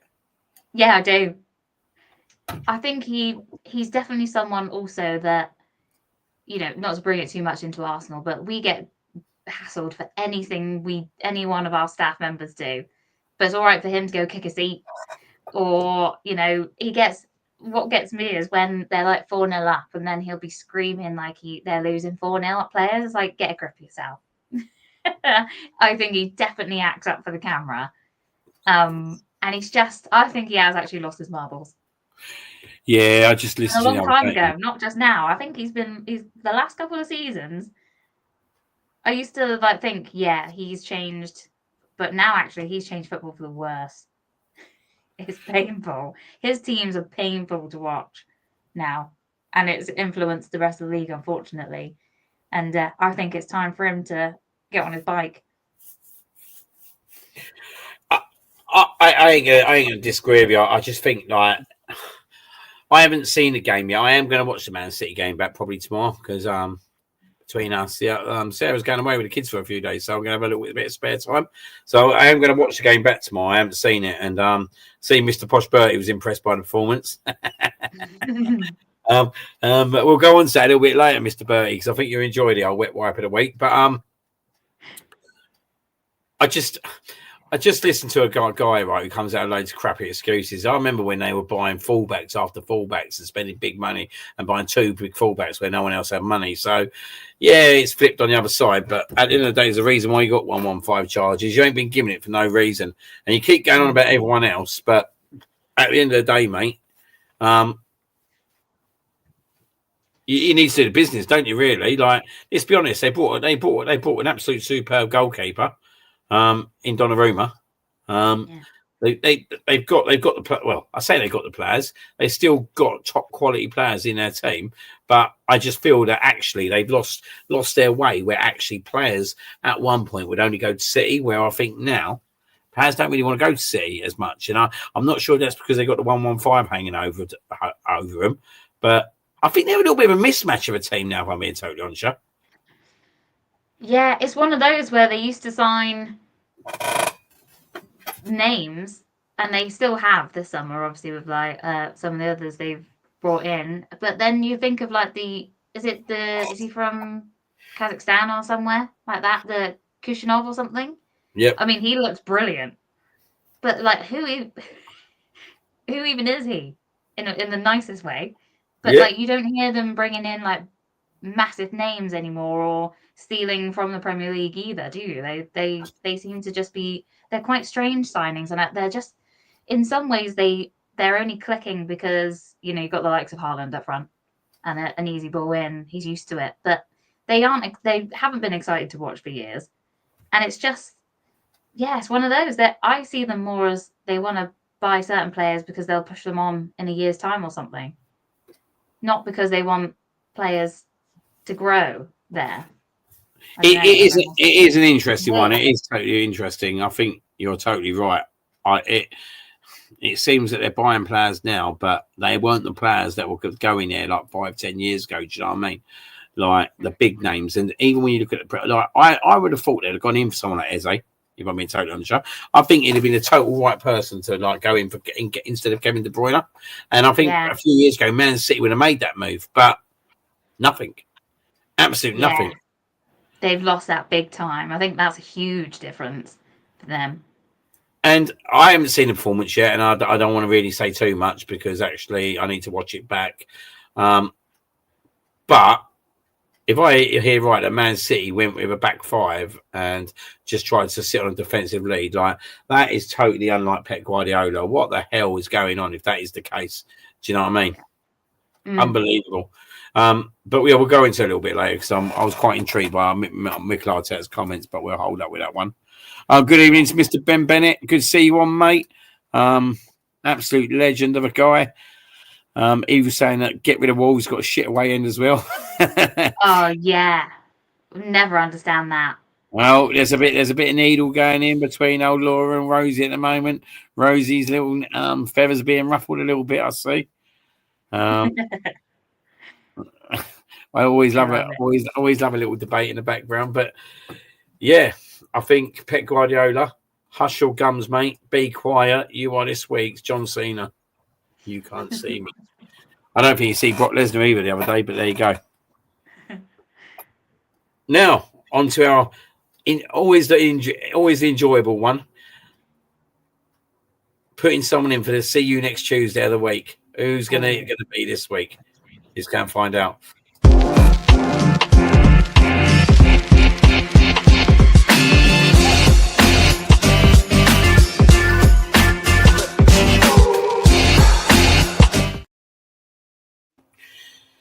So the see you next Tuesday lifetime award. I put a twosome in here, a family, like a son and father. Mm. Do you know what? As each other. Pardon? Both as bad as each other. They are both bad as each other. And do you know what? Right, I don't understand why they're not being here sooner enough. The Morgan clan, Pierce and Spencer Morgan. You see him with that picture of Thierry Henry, Spencer Morgan. Yeah. Just like, why like, it rolls me, mate. Like, these two don't deserve absolute anything. Like, especially like Pierce Morgan. This bloke absolutely ripped Aaron Ramsey to pieces, didn't he? Do you remember back in the day? Absolutely disrespected him. Like, I don't like Paul Pierce Morgan. I think he's an awful guy, an absolute awful guy. But yeah, for me, they both could sit in that list, like father, like son. Rotten to the core. I love that one. I think you've just finished it off well there, and I think we just leave it there as well. That's enough. No more words. Rotten. Miss Ben Bennett say, here we go. Can't believe how fresh you are, Liam, after Ibiza. We'll catch up soon. Keep up the good work. Not sure about fresh, mate, but I'm here and I'm alive. But I think it's quite respectful work that I flew back last night. And do you know what? 9:30 this morning, I had to go and look for Bobby's first school. So I was walking around the school at 9:30 in the morning. That was hard work. I ain't gonna lie to you. There's some love for Pierce Morgan, Andrew Mayers, and Pierce is a leech. Ross White won't put it up there, mate, but he's calling him a grade AW. Some absolute love for the Morgans. So they are this week. See you next Tuesday. Lifetime awarders now into that Emmanuel Bayor criteria. So congratulations to both the swines. As G would say, rotten to the core. Here we go. Oh, I know another swear word. Can't put it up here, Gunner, but he's going in on the manager at the moment, so we'll leave that one there. We'll hold up with that one. For the moment being. But we're going to go into now the name game.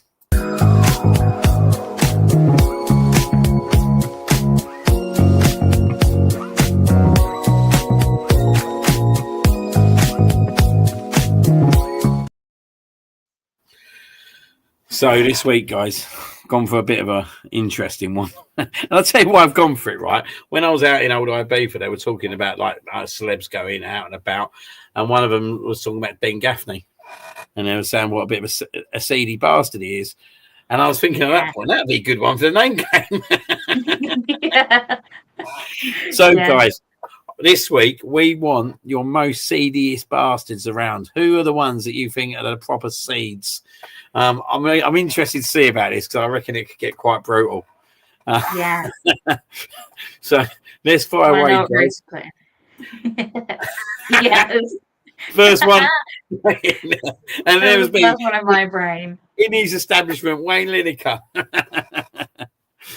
I do not understand it whatsoever. There you go, second one, Dan Gaffney. Apparently, I was hearing as well, right? I'll tell you another funny thing, right? Geezer was in a hotel, lovely geezer, Arsenal fan, by the way. He was the absolute spitting image of him.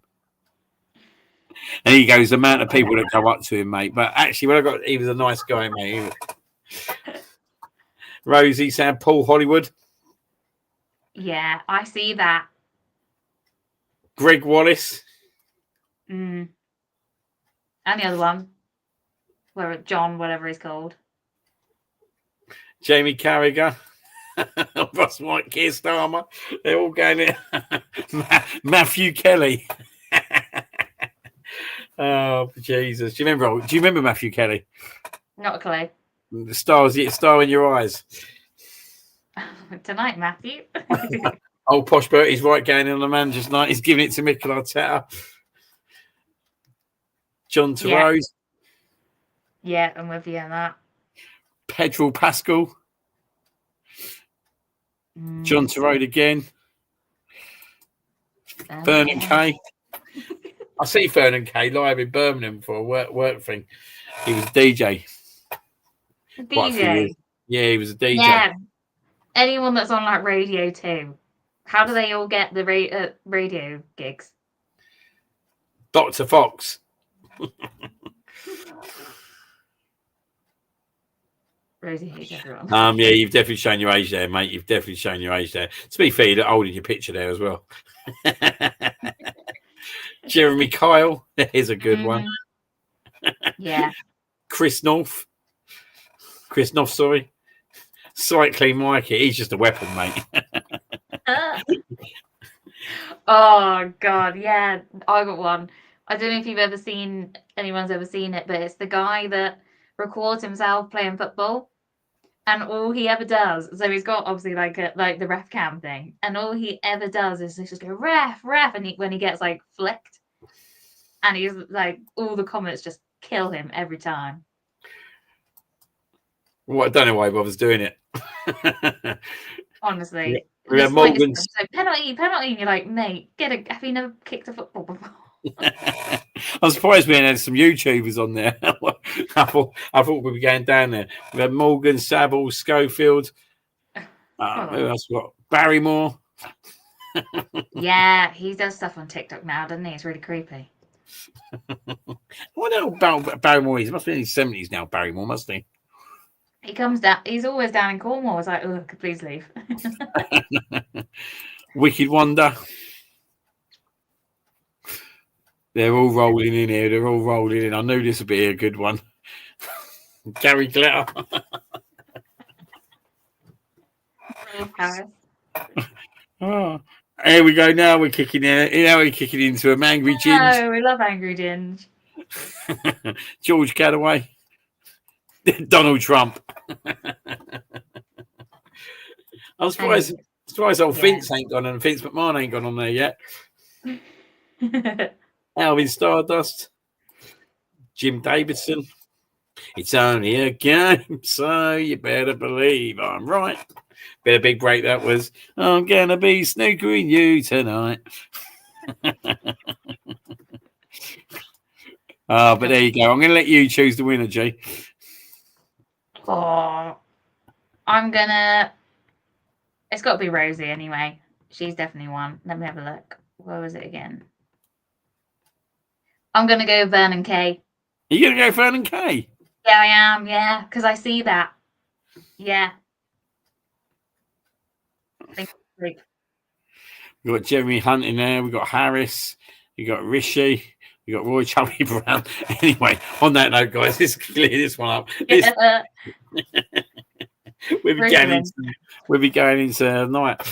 But yeah, there you go. There's your winner this week. Vernon Kay is the winner. I would have given it to Gaffney personally.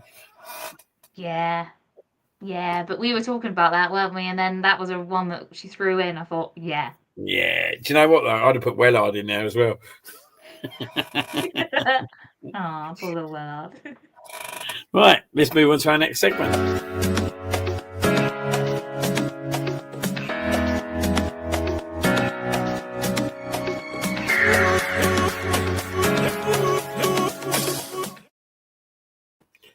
So the performance of the week, we'll quickly go into it because you've already brushed on it. We're going to give it to Leeds United this week for their 3-1 away win at Wolves. I know we've obviously gone into it, but just a quick one for you, G. Are you in the camp that Leeds will stay up? Yeah. They've got a bit of fight about them and getting results. I think it's important to get results early on, isn't it? Whereas the last couple of seasons, they've all been rubbish the whole way through. But yeah, I think they got something about them more so this year. Probably wrong by May. But yeah, I think they'll be staying up. Cool. Well, congratulations to Leeds United. Well done. You are our this week's performance of the week. Let's move into the next segment.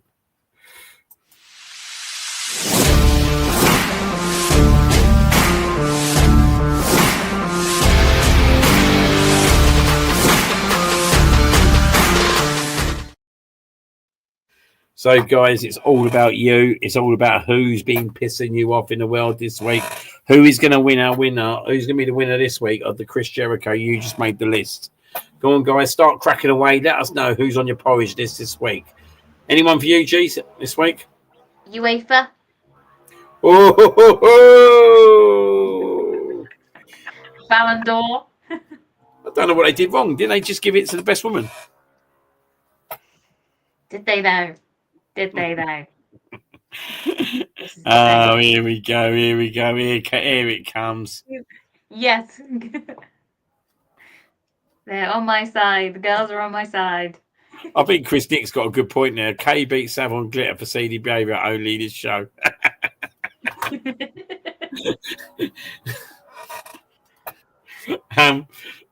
Only this show, you got that right, mate.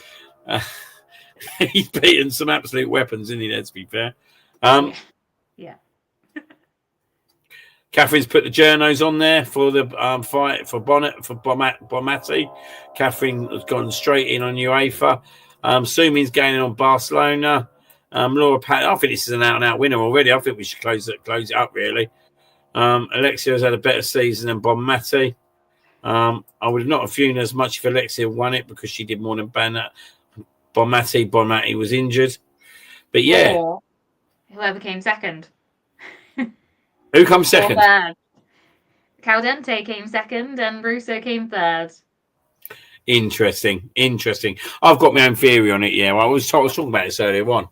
I can't remember what I was talking about it to. Might be my brother, to be fair, but we was talking about, obviously, he said that it was disgrace that Rafinha didn't get into wherever he should have got into. And I said, that they're just waiting for you to give it to your mouth. That's all they want to give it to is your mouth. Yeah. It's always been rigged. It only went to Dembele because they won the Champions League. What did Bonmati do in the final? She did score, didn't she? Did she score? What, against Arsenal? Or was it the semi-final? Oh, not that far. No, she wasn't even... I couldn't remember seeing her. Exactly. She was in the old pocket, weren't she? There's your Ballon d'Or winner. Pocketed. Absolute disgrace. You know what? We're closing this segment down already. UEFA, you are on the absolute list. You robbing bastards. Yeah, you've heard it. You're robbing absolute bastards. Thierry Henry, 2003, incredible stats, fell beyond Pavel Nedved. Let that sink in. It's rigged. And it always has been rigged. And they just don't want Arsenal now to be that top dog. It's rotten to the core. There you go. Love that one. We're going to leave it there, guys. And no, we're not putting on it. How much I hate Eamon Holmes, he's not winning it this week. Yeah, he is not winning it this week. It is going to be Ballon d'Or, UEFA, that absolutely get nailed for this because they're absolute scumbags, isn't they? We've been totally on the show. Yeah. They are indeed. Rotten. Yeah, so there's only one thing to do. You just made the list! So let's get the phone out and let's get it in there. UEFA, you are now on the list. Yeah. And as you can see, the list is getting big. UEFA have gone onto that list. So UEFA are on that list, guys. I left it to you guys to expose it this week, but there you go. People spoke. They came together and decided this time. Exactly. Ross White saying I would never beat Henry. I would never know. It was the biggest robbery in football. But yeah. This is a close second. Yeah, exactly that. But yeah, let's move on. Let's go for a bit of a wet wipe.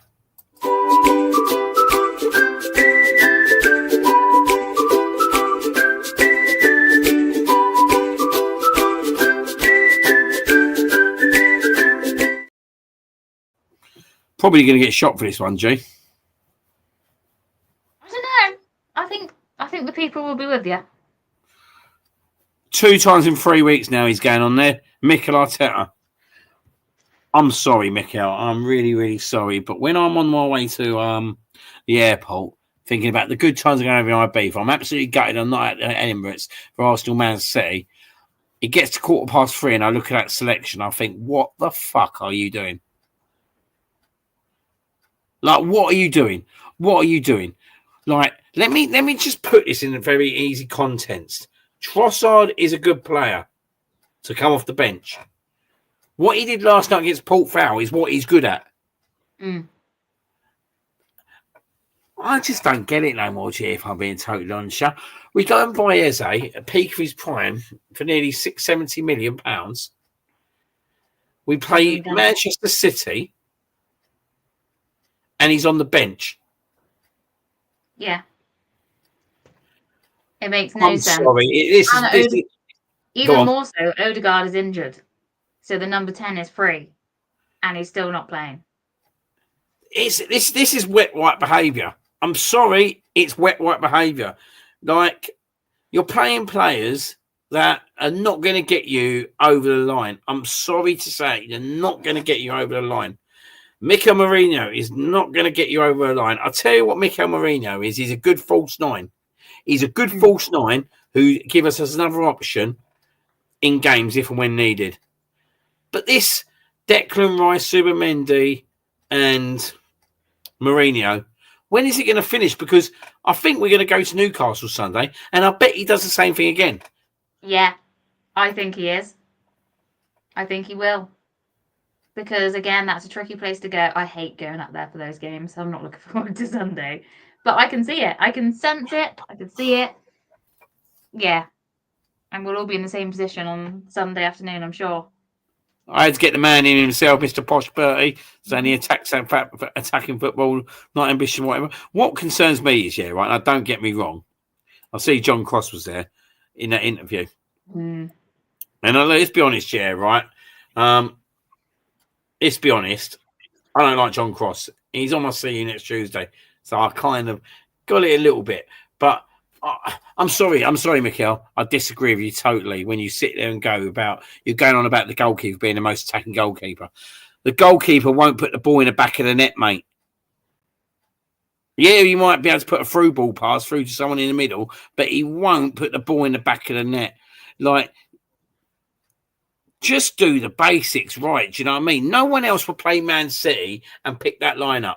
No one else will go play Man City and pick that lineup. They'll play their very best lineup. They'll play their very best lineup. And at home. Play the very best lineup. At home as well. It's not even eco-friendly, this one. No, this is not eco-friendly this week. Oh, I'm sorry, guys. It is absolutely frustrating me. And if anyone's celebrating a draw, I'm not celebrating a draw, to be honest. Like, we've had two opportunities to have statement wins over Liverpool and Man City, and we failed both times. And I'm sorry. I'm looking at the manager at the moment. And as I'm saying, like, he's got to win something big this year for me with the money that's been spent. And then he's saying about the handbrake on getting all arsey. But apparently the CAO, the presidents, he had like coaches and everyone ringing him, telling him that they've never seen Man City go like that before. Mate, that's a shit excuse, mate. That's a shit excuse. At the end of the day, mate, you relied on a 93rd minute equaliser to bail us out. I haven't watched the game properly, but what I've heard from everyone was we didn't even look like scoring at that point. Yeah, we had I know it just goes to show as well, people that bang on about possession, it means fuck all because, sorry to swear. But we had, there was a point, I was watching it on my, annoyingly in the car on the way back from London. But there was a point where I'm sure it said they had 28% possession and we had the rest. And you thought, well, what have you done with it? Nothing. And guess who scored first? Not us. His concerns me, Andrew. I think Arteta's got rattled by injuries. His system got the players to swap wings at the end. Mate, I've been calling that for weeks, mate. Why are we not rotating our wingers, mate? We've got the likes of Saka. We've got Maduaki, who's now injured. Do you know what I mean? We've got Martinelli. We've got players that can switch wings. Why is it taking the assistant coach to get right at the end of the game to do that? Yeah. We can't. We have to win it. Everyone does it. Everyone switches their winger to put something else when things aren't going right. We don't have a plan B, in my opinion. It's that or we're just shocking. I'm quite surprised we scored. To be fair, like to get the draw at the end of the day was the best thing that could have happened out of a sore day. But yeah, he's got to go on there for me for this week, and like he's got to get it right against Newcastle. He's got to get it right because if we don't beat Newcastle, I'm starting to struggle. Yeah, right, to see how many more games can we afford to drop after that point with Liverpool? Do you know what I mean? Like, I think Liverpool got a massive game this weekend against Crystal Palace, the two unbeaten sides in the Premier League at the moment. But even when you look at little teams like Crystal Palace, would they rotate and leave their star player, one of their star players on the bench against Man City or Liverpool? Of course they fucking wouldn't. No one would. No, I'm sorry, you can't buy Eze for 70 million, right, and leave him on the bench. I'm sorry, you can't do it. And I'm hoping Sunday will be the first game that we turn up and we put in a performance, because I'll be honest, Newcastle's not been a good ground for us the last 2 years. Yeah, it's exactly dodgy decisions, awful performances anyway. I'm not looking forward to it. Interesting Andrew saying that he thinks he needs a stronger assistant. I think he should have had a stronger assistant from the get-go, to be fair. I think I do wonder if he's got too many yes men as such. Easy, yeah. Possession don't mean nothing if you don't score win games. Newcastle's our bogey team and ground, or the manager needs to show some spine and start the strongest 11. He just needs to put Eze in that number 10 role. That's what he needs to do. And do you know what I mean? Even if it means you put, right, let's be honest here, right? You could easily put Eze in that number 10 role on the left-hand side and move Declan to the right, or you could probably put him on the right-hand side if we're being totally honest. But yeah, it's a big game. It's a big game. It's a big game on Sunday. It's a big game. It is indeed.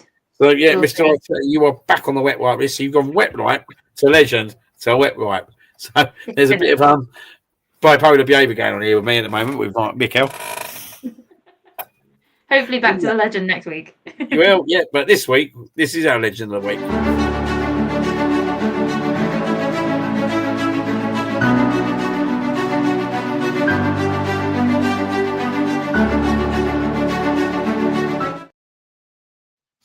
So this week's legend of the week, I'm going to give it no more than Gabriel Martinelli. Come on against Atletico Bilbao and scored within 20 seconds, I think, and then got the equaliser, which actually, to be fair to Martinelli, is not a kind of goal that I expect to see from him over the last year. Beauty of a finish, yeah. But an absolute brilliant finish, and I think he totally deserves to be the legend of the week. And he's come under a massive lot of criticism from me. And don't get me wrong, I weren't really too impressed what I see last night again against Port Vale, but we'll give that one a swerve for the moment until Sunday. But is there confidence coming back into him, Trig? I think so. I think it will help. Because last night they were singing his name and got his chant going a few times as well, I noticed. And that's the thing, you've got to get behind. I mean, I'm the first one my dad knows how much I don't rate Martinelli. But it doesn't mean that then you can't enjoy this moment and go, this is what I want to see from you.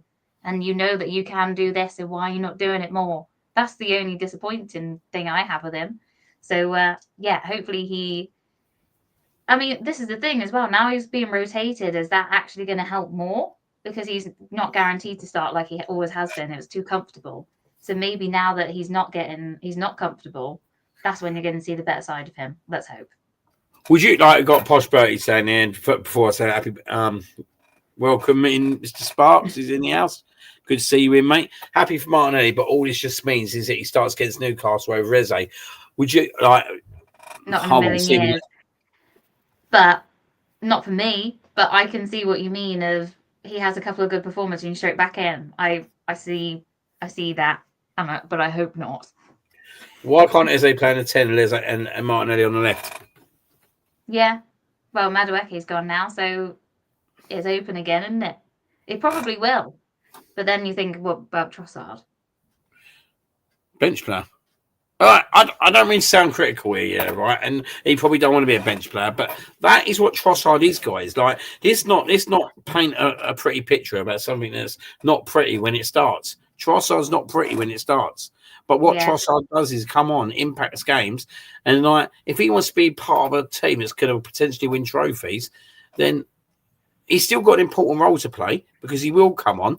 But I'm sorry, he is not that man who can start the big games at left wing. Absolutely shocked by that decision. Yeah, I agree. Like, let Martinelli run them ragged for as long as possible and then switch him over.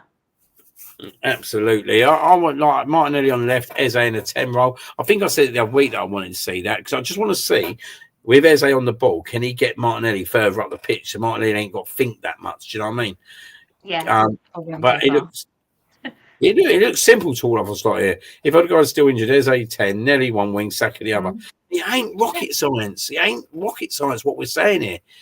It's about having a bit of spine and going out for it. We got the best defence. Yeah, in the country. Yeah. Like our midfield, you've got Supermendi, Declan Rice, and Eze. Really, come on, man. Like, what's the worst that can happen? Exactly. Try it. If it doesn't work, we know we've done it, but try it.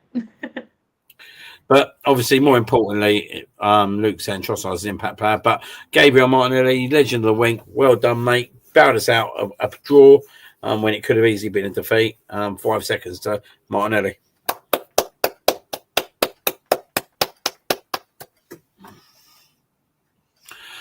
Just a quick one, Andrew saying Arsenal still short and striker 1 out of the 3 available. Yeah, it's not ideal, is it, this thing? But Mikel Merino can play out there and has shown he can do a good job up there. So I think it's his best position, false 9, personally. Best position I've seen him play for Arsenal. Without a shadow of a doubt. Anyway, we've got to move on, guys, because we are coming to near the end of the show. I'm going to cut out one of them. We're going to go into the porridge list.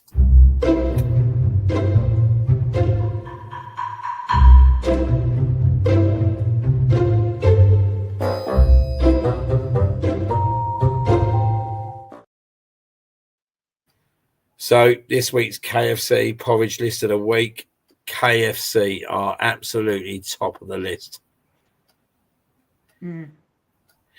Imagine, right? Just imagine you go in for do you know what, right? It was a bit of a weird one, G. Go in and this guy gave me the best service I've ever had in my life. Yeah. Overly helpful to the actual principle. Like even helping me with the machine and everything, which to be honest, I didn't really need help. And then I'll go to the toilet, come back, get my food. I'll go outside. I'm sitting outside. He turns up my wallet. And he goes, some girl's just handed me this. Oh, so I opened it. It was empty. Well, where is she then? I don't know. That's interesting, mate. Because when I left there was no one in there. And then you randomly come with my wallet. And it was like the second thing, right? I had my provisional license in there. But it's a picture of me about 15 years ago. It's a totally different picture. Doesn't look like me now. Yeah. How do you know that wallet's mine? Dodgy. Oh, but no responses. A bit like Burger King with the food poisoning. KFC, no responses whatsoever. I would like to say I got physically pushed twice after by the same member of staff who was being all night, displayed the best customer service, then displayed the worst customer service. Yeah, guilty behaviour. I think. Big time. Worst part is, gee, I love a KFC, usually. Tarnished now. Do I go on strike? Do I go on strike? Yes. Yeah, stand your ground. God, Rosie, did they wing it? Laura, Kentucky Fried Beef. Andrew saying disgusting. Actually, all jokes aside, it is disgusting. It's absolutely disgusting. Lost quite a substantial amount of money out of my wallet. Given not even an apology by no one still at this present moment of time, and not heard absolute anything. Absolutely go on the porridge list this week. To be honest, they should go on and see you next Tuesday, to be fair. There could be multiple, couldn't there? Rosie thinks she's a funny person. Did they keep abreast of the situation? It is disgusting. Pass me the bucket. Yeah. Finger pocketing good. Mate, do you know what I mean? No sympathy here for old Smugs, is there? No, never. This is serious. Thanks, Margaret. Definitely on to see you next Tuesday. This. There you go. There you go. But yeah, well done, Kentucky Fried Chicken. Ross there get disgraceful behaviour. I will be. Don't get me wrong, guys. I will be sending some more shoddy emails tomorrow. I won't be letting this one go in a hurry. But yep, that is this week's porridge list of the week. Well, we'll now go into the Roman Reigns.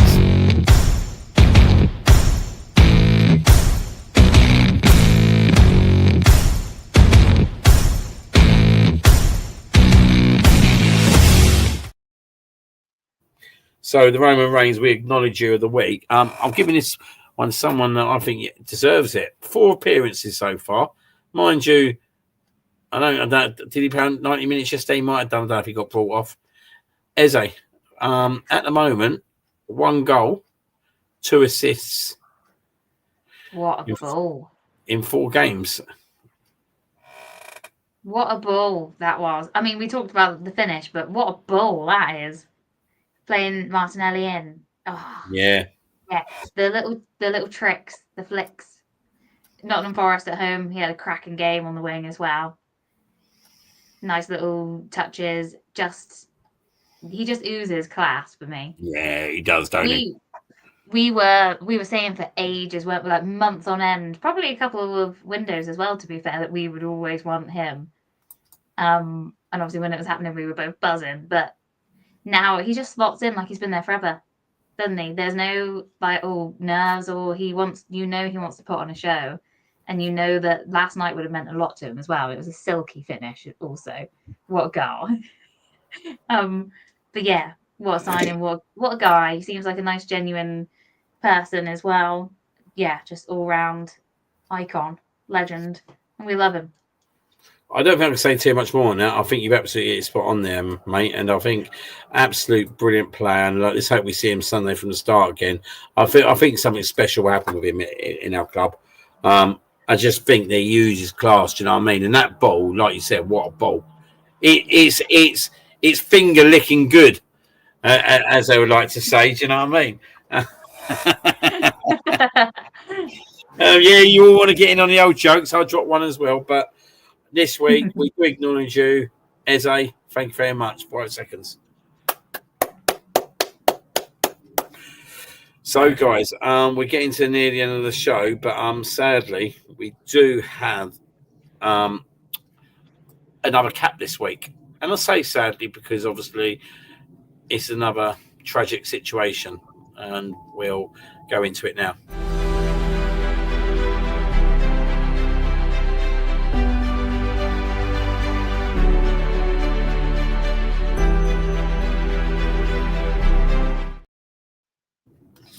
So give me 1 sec, guys. Just going to obviously get this up. So, Matt Beard. The world of football was struck by sorrow on the 20th of September 2025 with the passing of Matt Beard, who left us too soon at 47. His loss is not felt on only the results column, but on countless lives he's shaped across English football. Matt's story was one of passion and persistence. From his early days of guiding Millwall Lionesses to establishing Chelsea as a force in the women's game, and then leading Liverpool women to the consecutive WSL titles in 2013 2014, he carved out a reputation as both a tactical mind and a builder of teams. His success was not just in her silverware, but in laying the groundwork for a stronger, more respected women's game. He later guided West Ham to their first Women's FA Cup final before returning to Liverpool in 2021. He reignited belief and secured promotion back-to-back to the Super League. That achievement spoke volumes about his resilience and his ability to lift those around him. More recently, his commitment continued at Burnley, where he sought to nurture another chapter in women's football. What truly defied Matt, however, was his humanity. Former players often described him as approachable, kind, and generally invested in their growth as athletes and as people. He was the type of manager who cared about the person behind the shirt, and the warmth earned him respect far beyond the touchline. Clubs, colleagues, and fans across the country have paid tribute, recalling not just his victory, but his character. A man who combined determination with humility, ambition, and compassion. Matt is survived by his wife, Debbie, and their children, to whom the football community sends its deepest sympathy. The grief is shared by a sport that owes so much to him. Through his time was cut short, Matt Beard's impact endures. In the players he coached, the teams he uplifted, and the future generations who will benefit from the pathways he helped create. His legacy is one of progress, care, and belief. Rest peacefully, Matt. The game will remember you always. Rest in peace, Matt Beard. Yeah, rest in peace. Just go to you quickly, G. Like we and Jonesy were talking about this last week, and I just can't believe that actually this week we've had to do 2 in 1 week. But it seems like every single week at the moment we're losing legends. Yeah.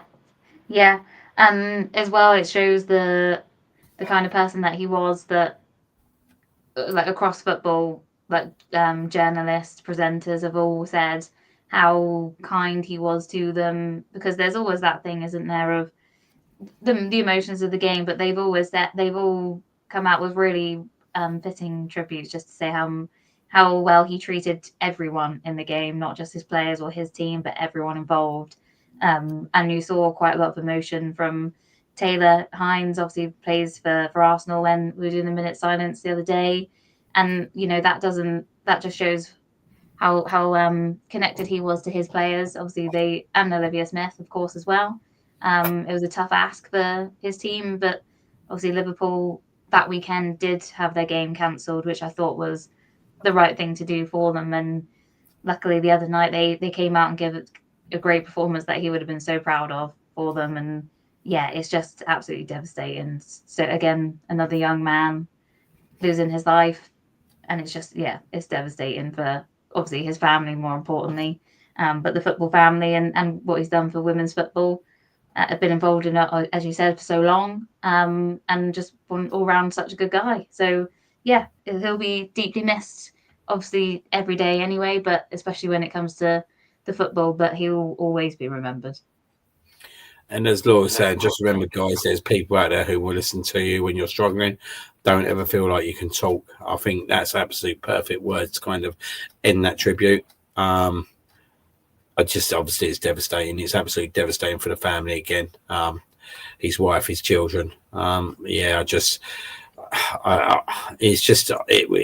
ain't enough words to describe how crazy the life is at the moment, and the amount of good people that we're losing. And we're talking volumes here. Like, I think since we've started this show this year again, I think we've done about at least 8 to 10 now. And it's just unbelievable. But I think that's a great way to leave it, Laura. Absolutely lovely words there. Thank you very much. Just Rosie saying there, you can always talk to someone. I'm here for anyone who wants to chat. But yeah, guys, look, obviously we will move on. We have got the last part of the show, which is the Desmonds. Obviously with the Desmonds Day, guys, we're going to do it a little bit differently, because obviously me and Jones here got to go into the have our chat on Saturday to go do the results. So they'll go out Saturday morning, but we're going to go through the fixtures one by one. I'm going to let you obviously give us your score predictions, and I'll let everyone else continue to do theirs as normal. Yep. I'll be keeping mine to my very self at the moment. Ooh. Right. Oh, here we go. Look, the 13-6 is up. Yeah. I notice these people celebrate when Smuggo's winning. Do you know what I mean? It shows me. They've shown their colours tonight, I think.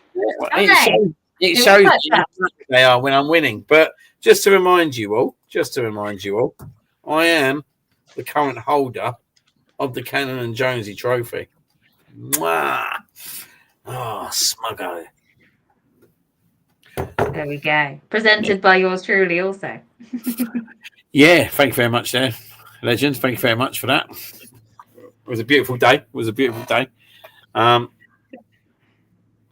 Just a quick one from Andy saying, I've seen a lot of men taking their life late. It becomes sickening. It is about just being able to go out there and talk. Look, there's a lot of ways you can do it as well. Don't ever think you're alone. Hopefully, though, there'll be a lot more in terms of kind of focalness in terms around this, and a lot of support. And hopefully, I think the biggest thing with that as well is coaching and culturing people to be having the confidence to go and speak to others. Yeah, absolutely. So just to let you know, it's not tied 2-2 at the moment. Smuggo is winning 3-2 after 5 weeks. So It's a very close one so far. It is quite close, unlike last year. That was a little dig, to be fair. Right, anyway, let's go into the result. Let's go into the game. Yes. So, first game, Legend, Brentford versus Manchester United. That's an interesting one, isn't it? Oh, and it's an early kickoff, so it chaos. I'm gonna say 2-1 Brentford. Whoa. Could we see Emma on the brink at that point? Meltdown. Because Brentford have been rubbish so far as well, haven't they? And we want to see that United fan keep his hair. Absolutely. More importantly, we want to see his hair grow even more. Oh, we do. Catherine's gone 2-1. Posh Bertie's gone 1-0. Luke's gone 2-1. Ross has gone 1-0. The next game, Chelsea versus Brighton. I tell you, that's a good game as well. Yeah, that's not on telly either. There's some good games this weekend. But I'm going to go for Desmond. 2-2. 2-2. Andrew Myatt's gone for 1-0 with the Bees as well. At the moment, we're waiting for Chelsea results to kick in, but yeah, I think that's an interesting one. Definitely. Posh Bertie's gone 2-1 Chelsea. Ooh. It's a game Chelsea have to win, to be fair.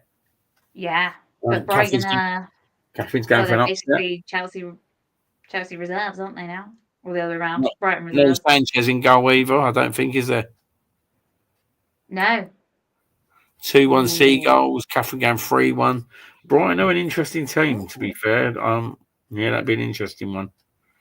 Yeah. Catherine's expecting the goalkeeper to be the weak link. I know they just about beat Lincoln 2-1 the other day. The next one's a big game in my eyes. Crystal Palace, Liverpool. And it's not on telly. Yeah, unbelievable this game was not on telly. The Charity Shield winners who beat Liverpool in the Charity Shield final. So FA Cup winners versus Premier League champions. What are you going for? That is a tricky one. But I am going to say Liverpool 3-1. So and I hope I am humbled and wrong. Let's hope you're humbled and wrong. Catherine going 2-1 Palace. Ross and Brighton turned over City. They did. Desmond for him. Prosperity 2-2. Good game that'd be. Yeah. Come on, Palace. Next game, Leeds versus Bournemouth. I'm going to say 3-2 Leeds. I think there's goals there. Ross White's gone for a Liverpool 2-0 win. Andrew Maynett's gone for a Palace 2-1 win. Catherine's going 3-2 Leeds. Posh Bertie's going 2-0 Bournemouth. Oh, okay. Oh, this one. This could go either way. This could go either way. Andrew's going 2-0. This is the one where you think, put Haaland as your captain and he lets you down. Definitely. But I am going to say Man City 3-0. 3-0 City. It should be a walkover, surely. Yeah. And they're at home, yeah. So 3-0 Triggs going for the Man City Burnley. Forest Sunderland. Catherine's going 3-0 City. Yes, Catherine. Forest versus Sunderland. What are you going for? I am going to say 2-1 Forest. Ross going 3-0 City. Andy going 2-1 City. Posh Bertie going 4-1 City. G going for 2-1 Forest at the moment. Catherine going 2-1 Sunderland. Got a good draw at Crystal Palace, though, didn't they? Yeah. Yeah, so that's an interesting one, that one. That is an interesting one. Andrew 2-1, Ross 0-0, Posh Bertie 1-0. Desmond. And they got a draw 1-1, didn't they, with 10 men on Sunday? Yeah, they did. An unbelievable result, that is. Yeah. Then we have an 8 o'clocker. Yeah, the big 8 o'clocker one, Spurs versus Wolves. What are you going for there? I don't even want to say it because of what we said earlier, isn't it? It's obvious what's going to happen, but 5-0 Wolves. Sorry, just put my trophy up here. I'm going to say 3-1, not to Wolves. Sadly. I never want to say that, but it's the truth, isn't it? We all know it's going to happen. Yeah. Catherine going 4-0 Spuds. Andy saying the Shack of the Warrior. Wolves are a crumble. Andy going for 2-2. That would be nice. That would be nice. Let's go into the Sunday games. Yes. 2 o'clock, Aston Villa versus Fulham. Ross going 3-0 Spurs. I reckon that game's going to be so boring. I'm going to go 1-0 Fulham. I think. Oh, you're going for an away win now, are you? Yeah. Villa have been crap, haven't they? This They is have, when they're going and to win like 6-0. They lost their director of football as well, didn't they? Yeah. Yeah, a lot of things going on at Villa, I think, this season. Posh Bertie 0-0. Catherine 2-0 Fulham. Andrew May 2-1 Fulham. Ross going for 2. I think that'd be an interesting one. That will be. I think that could go anyway. That scoreline. Yeah. And then the big one, 4:30, Newcastle versus Arsenal. I was going to go to Newcastle, Arsenal. I got a ticket, 200 quid for a train. Yeah. Yeah. Sometimes the match ticket is the cheapest out of the whole thing. I couldn't legislate 200 though, not on a Sunday at 4:30. God, no. No, especially coming home. I am saying 2-1 Arsenal. We're going to do it this time. G going 2-1 Arsenal. Catherine going 3-1 Arsenal. Oh, Rosie Lee going 4-1 Newcastle. Surprise, surprise there. Yeah, Told you National but then Express. you have to sit on it for. Wait, you got to get National Express back, mate. I can't be doing that. Not on a Sunday, mate. I've got to work Monday morning. Yeah. Nah. Not a chance. I didn't even have a look at it, though, to be fair. Andrew May going 5-1. Ross going 2-1. Posh Bertie saying if he plays negative in 2-0 Newcastle, but if he doesn't, then we'll win 3-1. Margaret going for 1-0. Nice. Rosie telling me to use my bike. Might get there next Sunday instead of this Sunday. Anthony going for a 2-1 Arsenal win. Yeah. So yeah, some good results there. Where are you going for your top score this week? Haaland. Monday night. Oh, is there a Monday night game? Is there? Everton West Ham. Oh, That's gonna be crap. Oh, I'm going 2-0 North Bank Everton. Summit show guy be on Monday night. You know where to go. Either Everton West Ham or the North Bank Summit. Choose wisely. 2-0 Everton. That's why. Posh Bertie going 2-0 Everton. Rose going 3-0 West Ham. Catherine going 3-1 Everton. Ross White going 3-0 Everton. Anthony going 2-0 Everton. Yeah, that'd be an interesting one to watch. Not for me, though. I'll be doing the North Bank Summit show at that time, so that'd be good.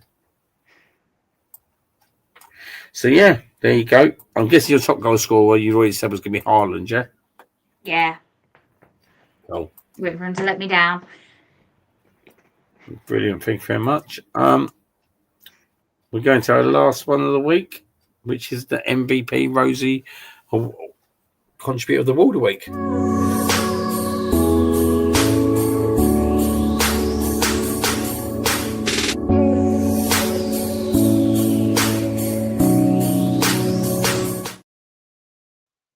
So, G, last segment before we go. Who are you giving your winners tag to this week in the stream? Who's impressed you? We have to do one each, by the way. I'm going for Catherine. Oh, Catherine is the winner. Great minds think alike. Of the MVP winner. I'm going to go for Andy Mayer. I think he's put some good contribution in here today. Some good discussion and good chat. Andy was really kind of goading me up when I was in Ibiza when I got robbed as well, which was really nice of him. So thank you very much, mate. But yeah, this week's winners are Catherine and Andy. You are our MVP winners. You win absolute fuck all, but a pat on the back. So give yourself one of them. Legends. Lastly, before we do go, just want to discuss more new shows coming on soon.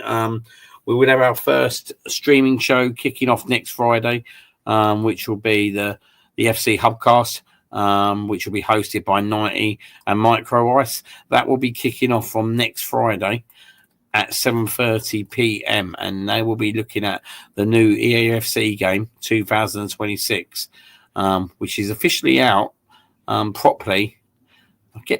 Is it tonight or tomorrow morning? Probably tomorrow, isn't it? Yeah, probably. I think it's 12 o'clock, isn't it? So that's coming out. I know Micro Ice has been planning on it, and he's complaining about it already. So that'll be interesting. I don't think he's a good fan of the defensive aspect of that game. So, yeah, that'll be happening. Also, obviously, coming up this weekend, we'll have watch-alongs for both the guys and the women's game this weekend. We'll have the North Bank Summit show on Monday. We also will be kicking off very soon with the N5 show going live. Well, I say it'll be going live. It won't be going live. It'll be a non-live show that will go out to the people once it's been done. So this will be an interesting show that we're going to try and kick off. So we'll do a lot more promotion about that over the next few weeks. But yeah, loads of content coming out and loads of good stuff. And hopefully the Jonesy will be back next week. Not celebrating when he's 4-2 down, hopefully. Fingers crossed. But we'll wait and see on that one. Yeah, he will return. Don't worry, guys. He will be back here next week. But no, obviously, firstly, thank you very much, Chief, for coming on tonight. I was sitting in the big man's shoes. Obviously, done an incredible job after our bit of a shocking start where IT again didn't do us well. But apologies for that, guys. I will now officially just work from the laptop moving forwards. Yeah, no worries. Thanks for asking me, and happy to step in. And hopefully, everyone's enjoyed it. And other big news as well, we've also got, just being kindly reminded by Laura, she's got a vlog coming Tuesday as well. So that'll be good to see. Make sure you watch that as well. We'll do a lot of promo on that. Some absolutely brilliant stuff coming out. Loving it at the moment. Absolutely loving the amount of stuff we got coming out, which is really, really good.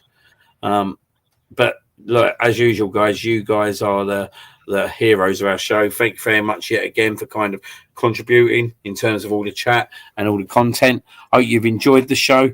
As I said, thank you very much, Jay, for stepping in. You all have a good weekend, guys, and hopefully 3 points to the Arsenal. Good night. Good night.